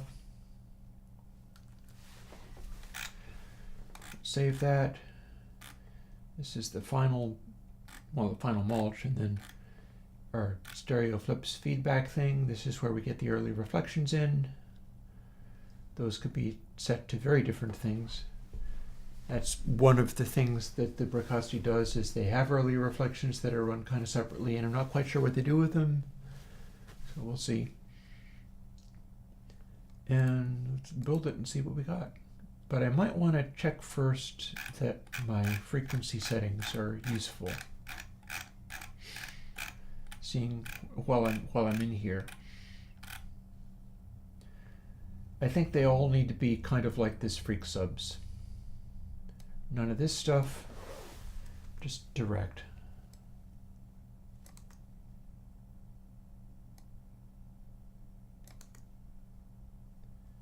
Because otherwise it will be rolling things off to become far too low. And instead they need to be just directly. And then we're still using max poles and all of these at the same time, but we're no longer using max poles and freak subs because I got a value for that I liked.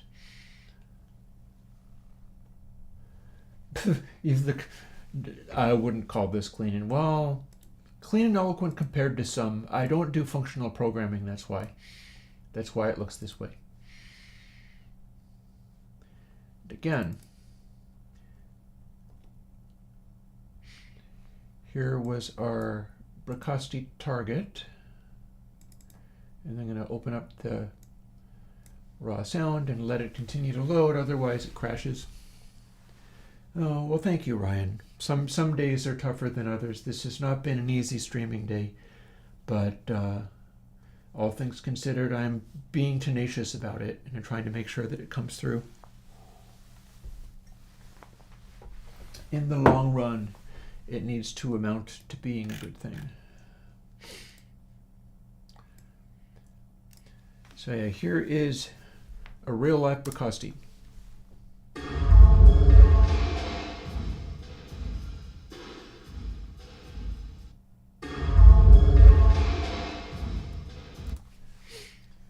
This is not going to start off anything like it, but this is their same raw sound. And what do I get when I start fooling with these? We now no longer have any... Oh, here, let's make all of these start out as up high.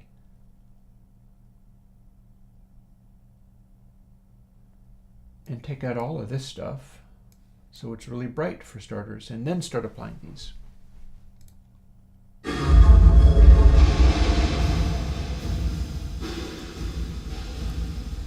Now if we start applying filters,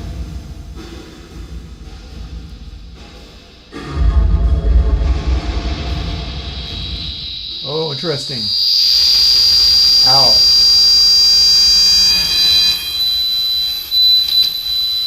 Well, this is fun. Are we having fun yet?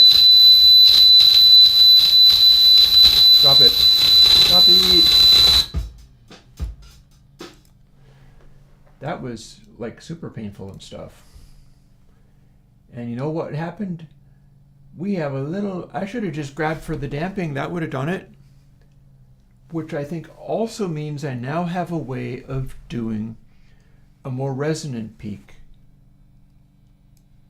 Let's take this damping right down.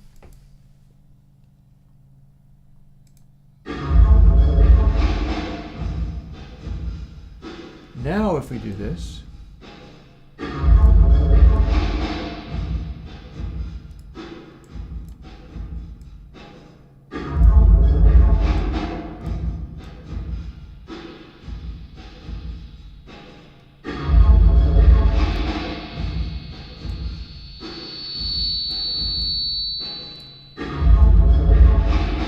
this algorithm gives me a bit of a boost here, doesn't it? What if we do more max poles?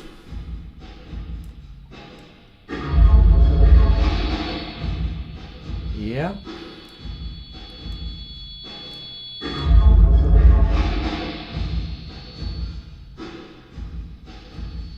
We got a sensitive spot in here.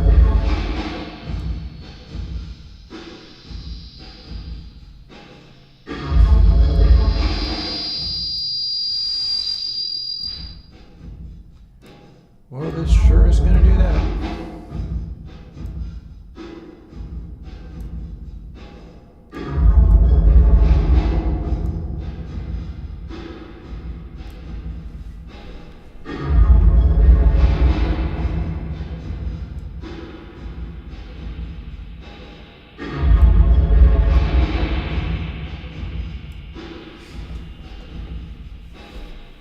This is going to take some work, but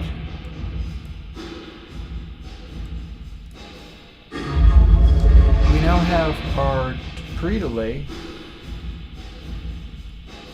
I'm trying to figure out whether it has to do with the subfilter. Oh, one quick way to find out. 0.34A.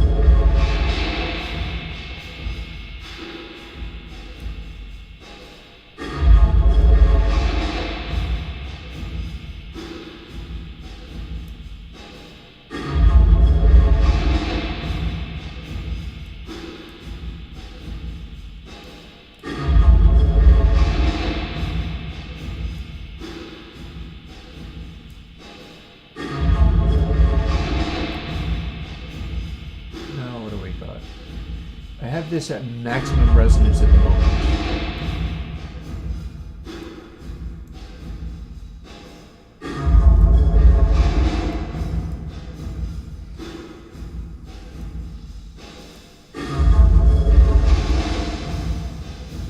So if I set it to no resonance,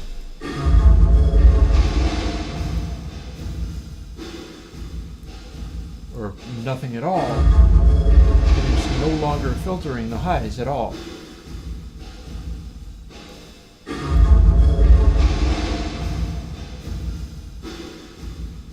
But then as I start bringing it in,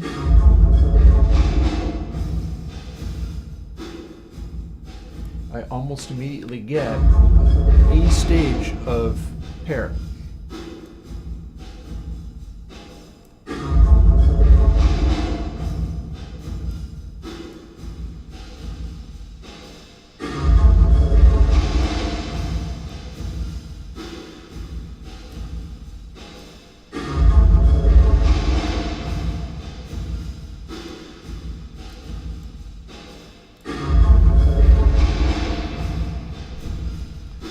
And then I can use pair even in one stage to manage the dwell of the thing.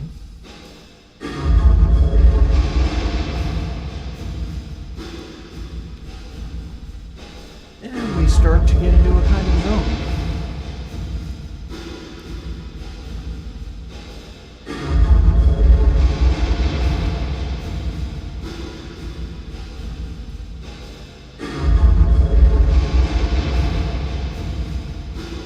That's a very long reverb. So max poles here is playing the role of how much that frequency predominates. You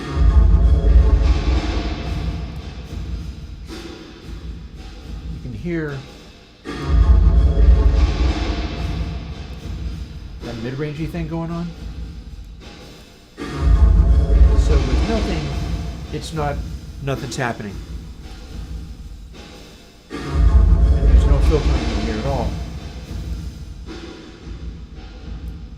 This is a pre-filtering.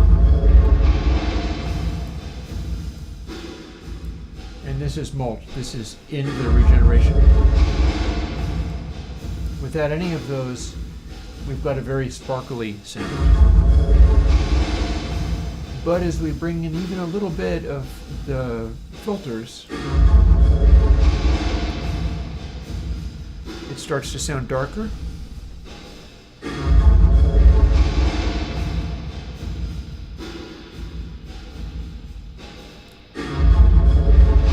the more that I bring in, the more it's accentuating whatever frequency is at my corner frequency. And because it's the pair filter, it's capable of bringing that up to the point of regenerating at either that frequency or some other frequency related to it.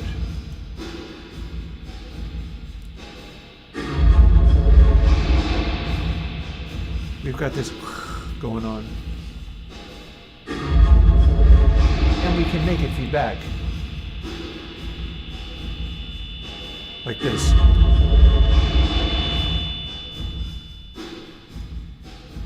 Because using lots of poles on the pair filter is not actually going to work for this one. So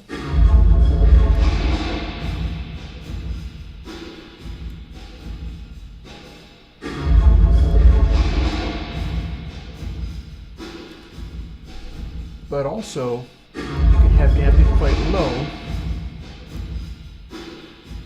and use it to accentuate that region.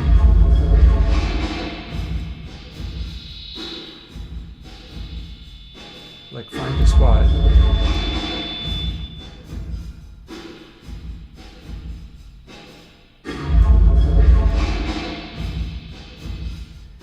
I've got an early one and a late one. I could make them blend. That might be a thing. And so with the damping the way that it is, very high pulse levels means that I have a kind of resonant peak in the feedback algorithm of the reverb, where if I take it right down to almost nothing, listen to what happens.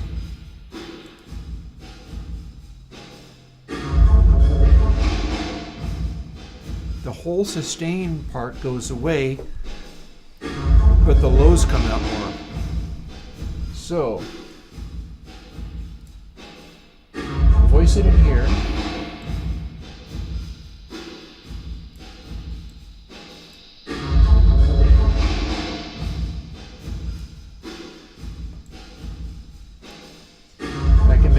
Brighter, or I can make it not particularly bright.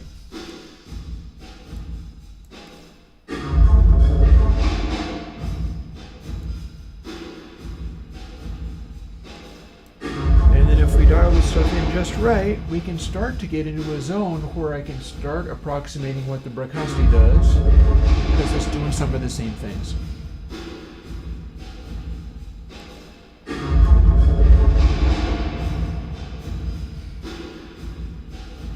Yeah, you see, that is the thing that Bracasti knew to do. I'll bounce back to this is what the Bracasti does. You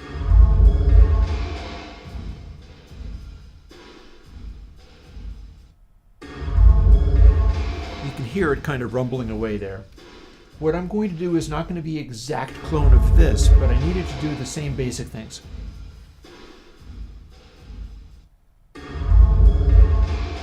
This is a Bracasti analog output.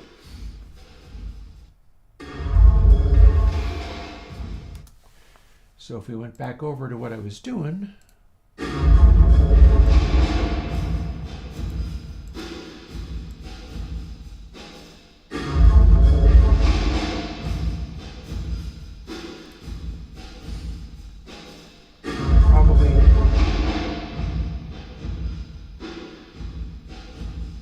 use this to dial in how much of those highs are there. Probably throw in a little mulch. Make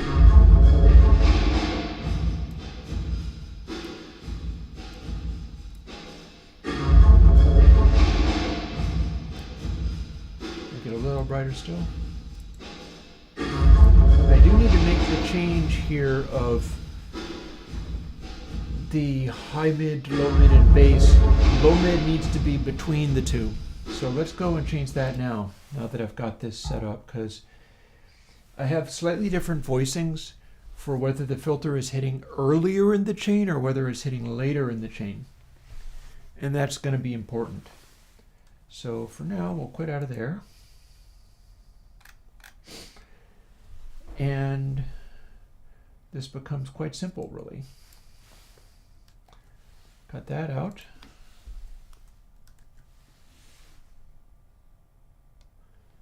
And this then is, oh, I had that selected.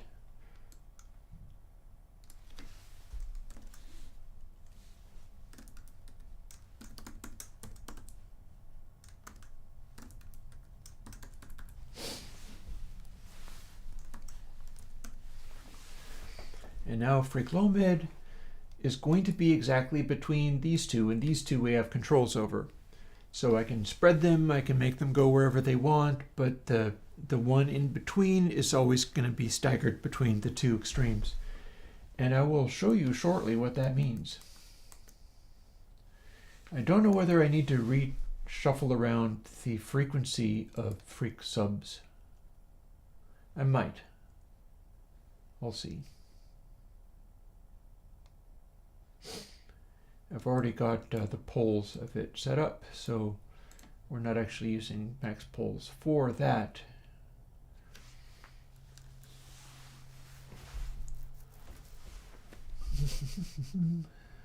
So that's so far so good.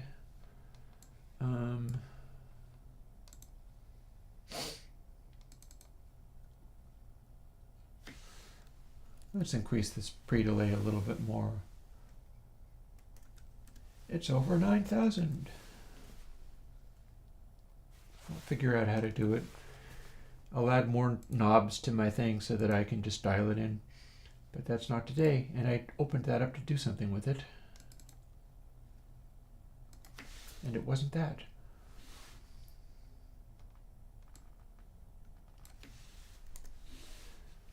It was this.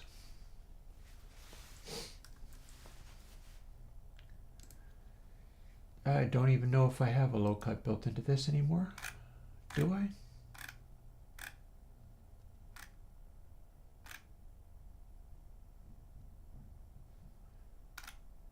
I guess I must. I guess I must.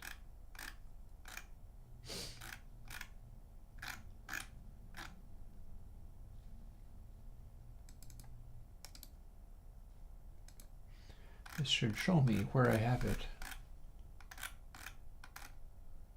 There we are. See, that is the input. It's a way of filtering the lows out of the whole entire thing. And it is active and operating and functioning.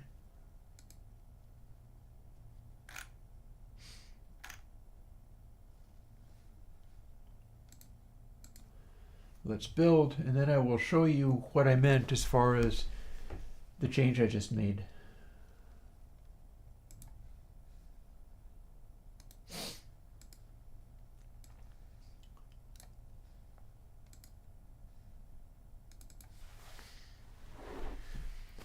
So here's the thing. If we're going with this stuff again, and I don't see why not, because this is the thing we've been listening to the entire time. Fire up verb tests, and this is what we had.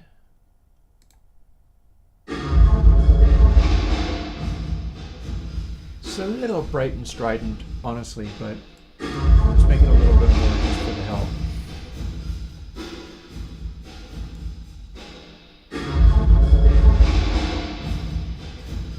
So we got freak high mid and freak bass. So if we had them all cranked up all the way, then we're not actually getting a sustain thing out of the damping. But freak high mid and freak bass happen at different places, so if I drop one of them down versus another one,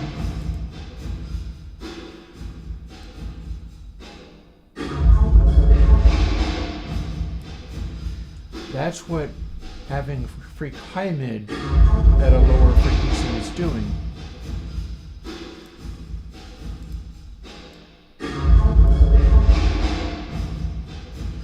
Whereas freak bass is hitting slightly differently.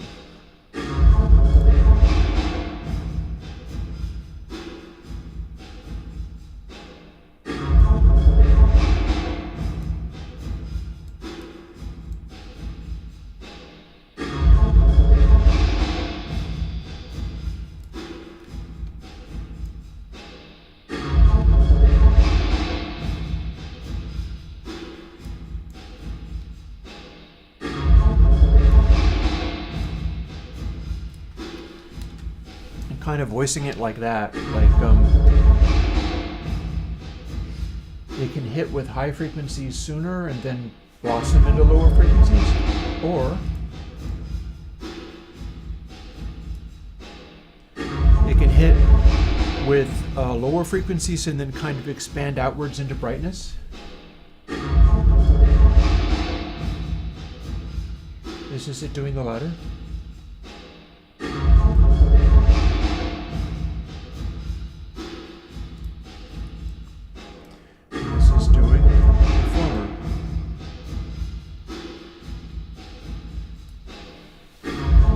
Brighter sounds earlier.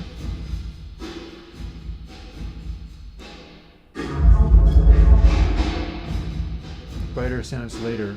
And this is all more resonant than it needs to be.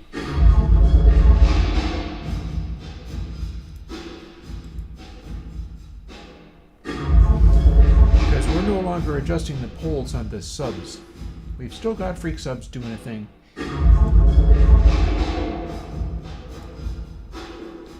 If we change it, now we can hear the sub delay in the mid-range. And now we can plainly hear a slapback effect, but that's supposed to be happening only on the very low frequencies.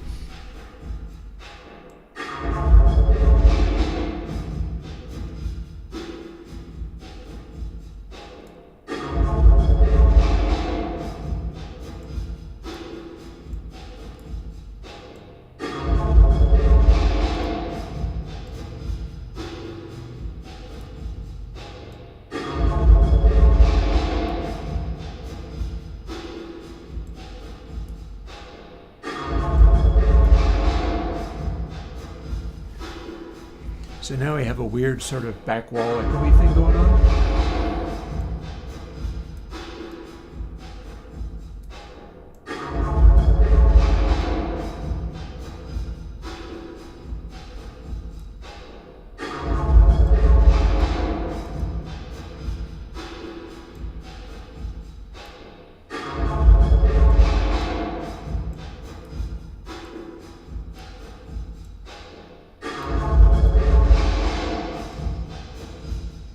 Much brighter.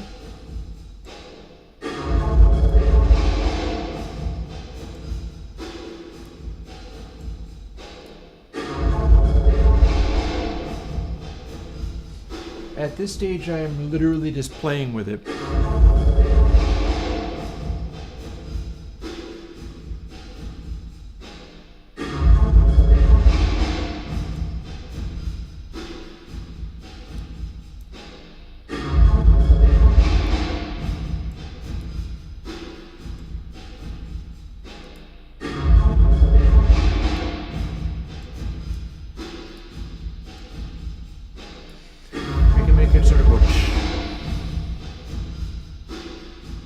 Let's drop the poles right down.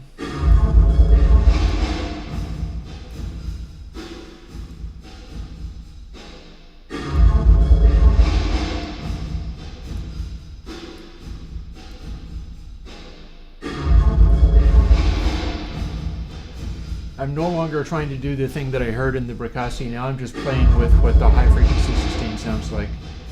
And I bet I'm going to need to put a volume control in on the VLF, because the VLF is constantly coming across as louder than it needs to be. I have no idea what the presence intention means when you say that. It means nothing to me. This is all about finding ways to control it.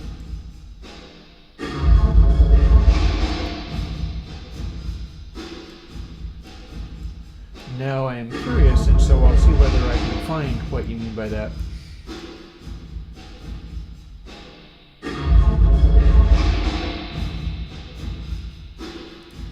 Because you're only hearing it over monitor speakers, honestly.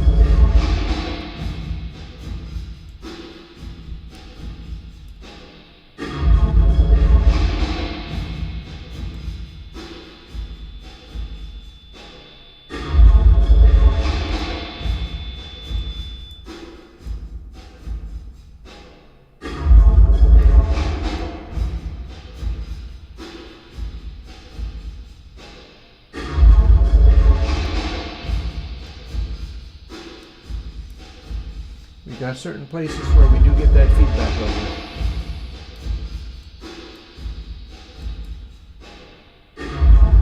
That's if max pole's too high up.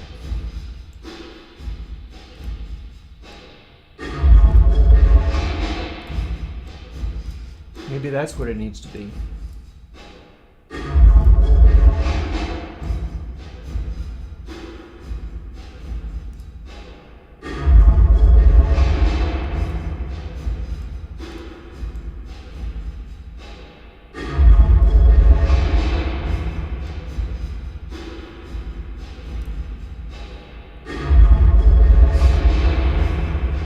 Let's sneak it up until it is on the verge of just freaking out and feedback.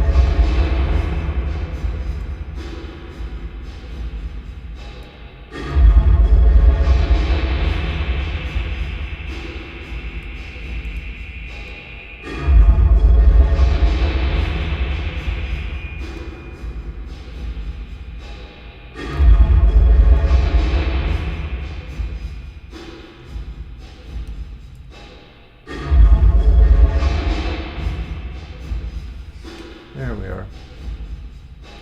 So we got some crazy stuff going in there. Well, there's going to be a lot of dialing in the correct sound before you get the result, but this is what I have to work with essentially. And we haven't even touched the stuff that I have built into it. Oh, and I put mulch on.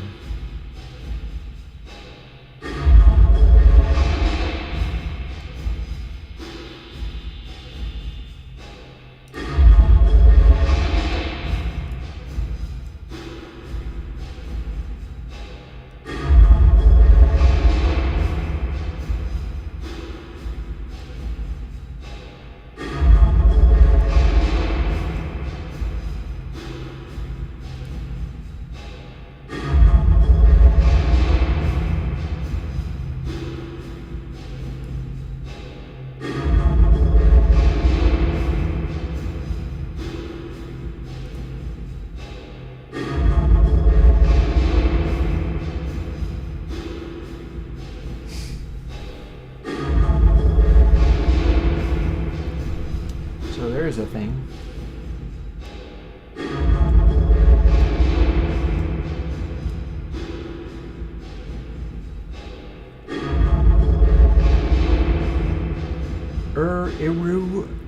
I can make no sense if you're discouraged, so carry on. Carry on. I have no idea what you're talking about when you talk.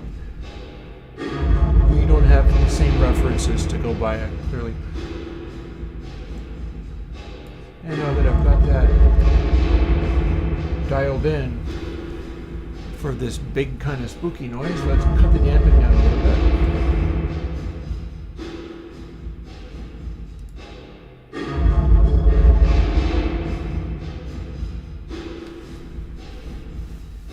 We now have a sort of sustainy background.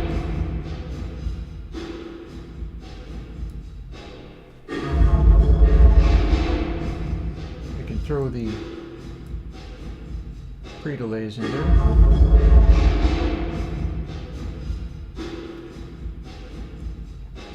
And now that we have this, we'll open up bridge plate again.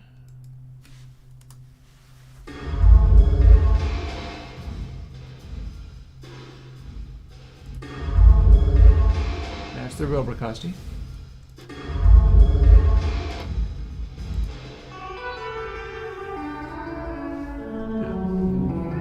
And there's the real Bricasti on the guitar, doodling around. And then with this,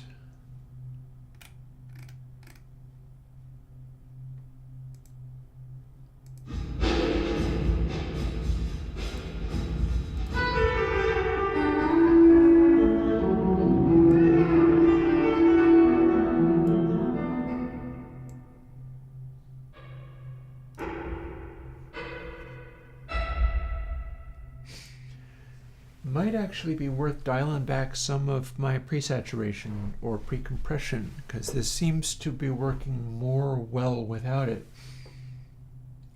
I pull back the input pad.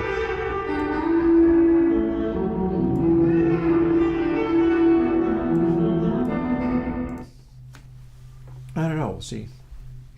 Worth a little experimenting.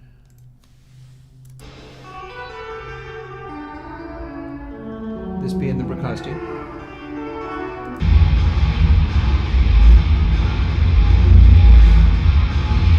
Some heavy rock.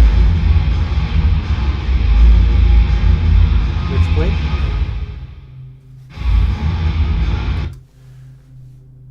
Let's hear what the not dialed in for this particular sound is doing with it.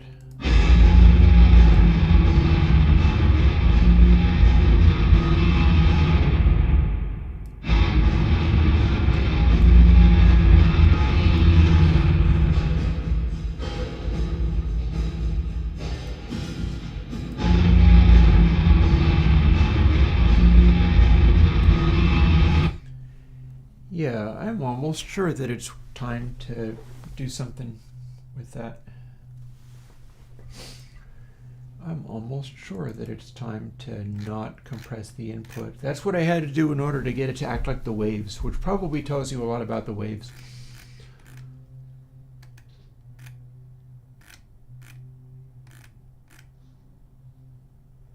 We've got our filtering, but it's probably not using them.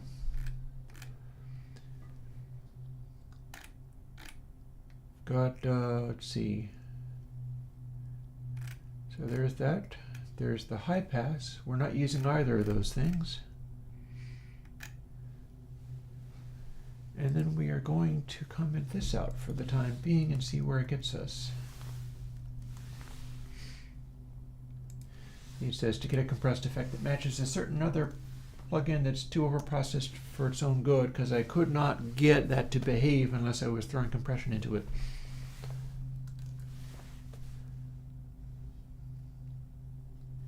We might not even need the encode for Big Fast Sine, or it might be worth swapping it out for something else. Why did I hit build and analyze? I'm not sure I trust that. I think I'm going to go back to just build.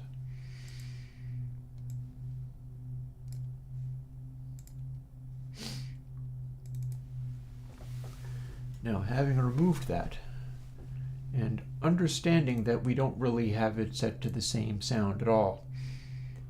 That's more hours of work, but it's funner work than the crap I've been having to put up with. This is the Bricasti doing the sound. But the rough approximation of that out of Airwindows. Wait, that's the wrong place.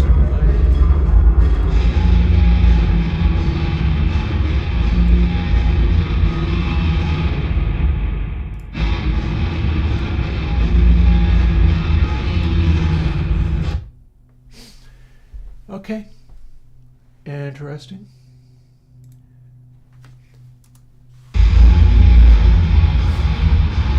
Real Bukowski? Airwindows approximation.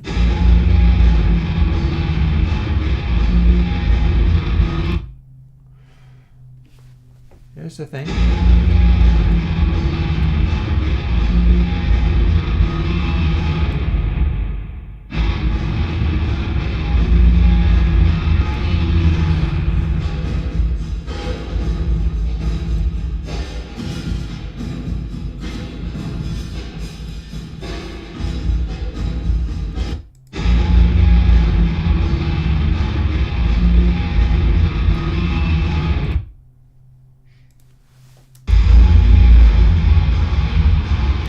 Definitely a little more open.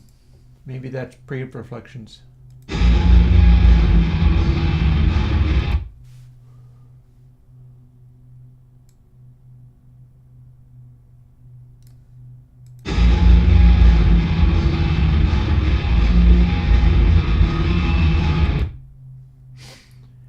All very interesting. I haven't even fooled with some of these things either.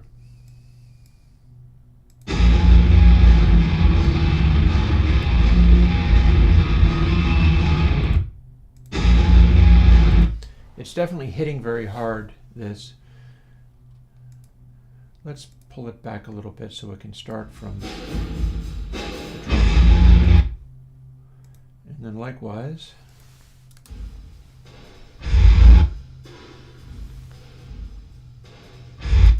Interesting.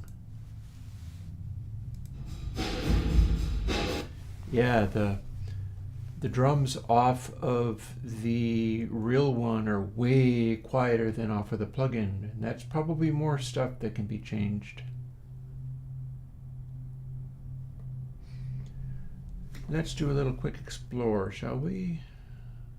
Because there's even more stuff that I could do.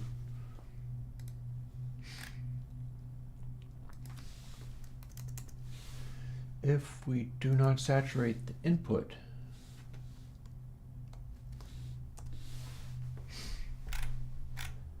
then we still got these things. We're not doing those things. And do I have another? I do have another curve in here. I'm not sure that's what I want to have in here, so let's take that out as well. I think it's very likely that the true Bukowski is much less overprocessed than the Waves plugins I was doing this to try to get near, because they just would not, the levels wouldn't line up right. But now my levels are acting much more normal. Now the levels trying to match the Bukowski need to be a lot more realistic, which stands to reason. I completely find that plausible. And we're going to hang on to the output stage.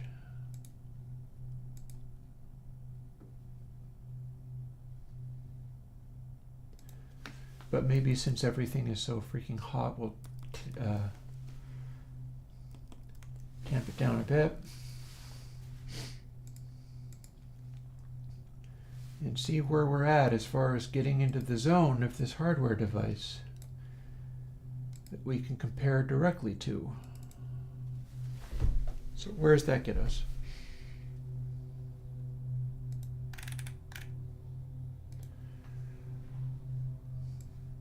Drums, and then there is a lawnmower in the background. Apologies for that. So real thing.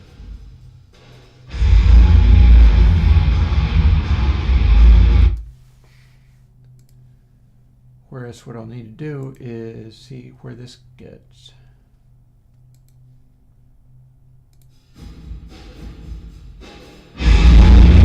Oh man, that got loud. That got really loud. I think it kind of maybe needed that padding in there, wouldn't you say? That was entirely... Let's see how much padding it would take, though. Input pad of nothing.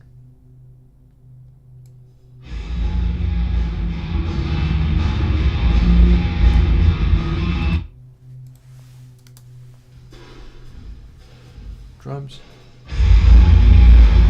So input padded.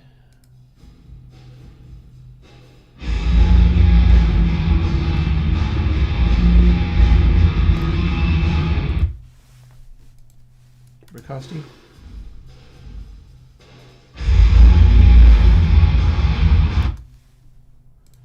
Airwindows.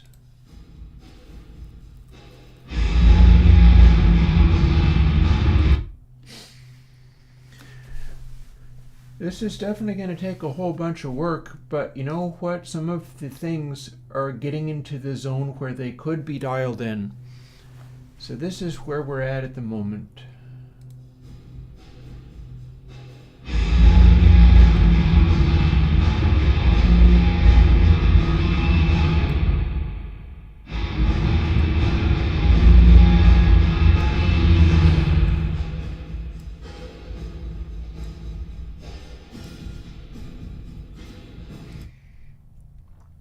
With a variety of other things not being done, this is as close as I have so far got. And we'll do the full variety of different sounds. So, Ricosti rich plate. Bear in mind I've not even done anything to alter the algorithms. This is all off of what I was working with. With the algorithm, I'm generating all the algorithms using a technique where each single reverb has a different pattern of delays and stuff. Everything that I'm doing inside this is just based off of the same pattern, which is not special. The pattern that I'm using is not one of the successful ones. It's just what happened to be sitting in there. I reprogram them each time. So for each of these, I'll also be seeking the correct pattern to get the vibes of it right. Without having done that, this is the Ricosti rich plate.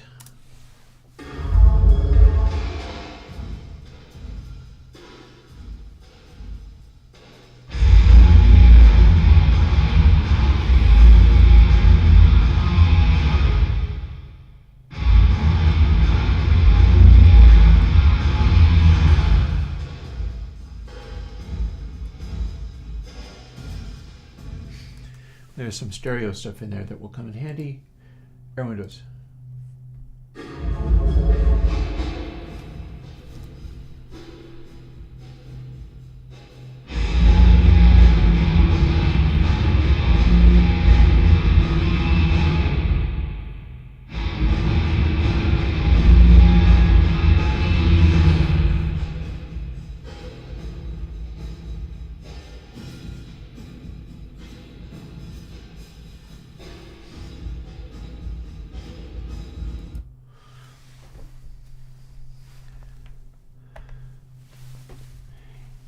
I think we made some progress. I think that counts as a certain amount of progress. So on the back of that, I am going to call that enough streaming work for the day. I'm glad that it ended up getting through the really rough patches and getting me to something which at least feels like a level of progress. I don't know if I'm going to be coming out with a Ricosti derived reverb right away, or whether it would be rich plate or something else. There are many questions here, and I'm not sure what I'm going to tackle first. But this is the way I'm going to need to go about it.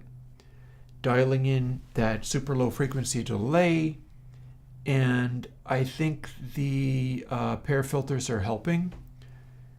Although they're going to give me a sound that is not exactly the same as the Ricosti sound. But I think it'll have its own good points going on. And the guts of it are, can I get it to have the basic right envelope of behavior, like to operate roughly the same way? And I think it's looking pretty good. So on that ground, I think I'm going to go and lie down for a bit, get ready to make dinner and stuff, because this has been a demanding stream, but ended up being pretty okay. I will talk to you later. I think it's probably going to, I think I'll probably put out every console next weekend, because I think that got some people's attention and they thought it was going to take forever to do. And well, I'm going to have to open it up to try out some different expanders for the output of this for each of the Bricasti style patches, and I'll see where that gets me. Anywho, I will talk to you later, and thanks for your patience and hanging in with me for this.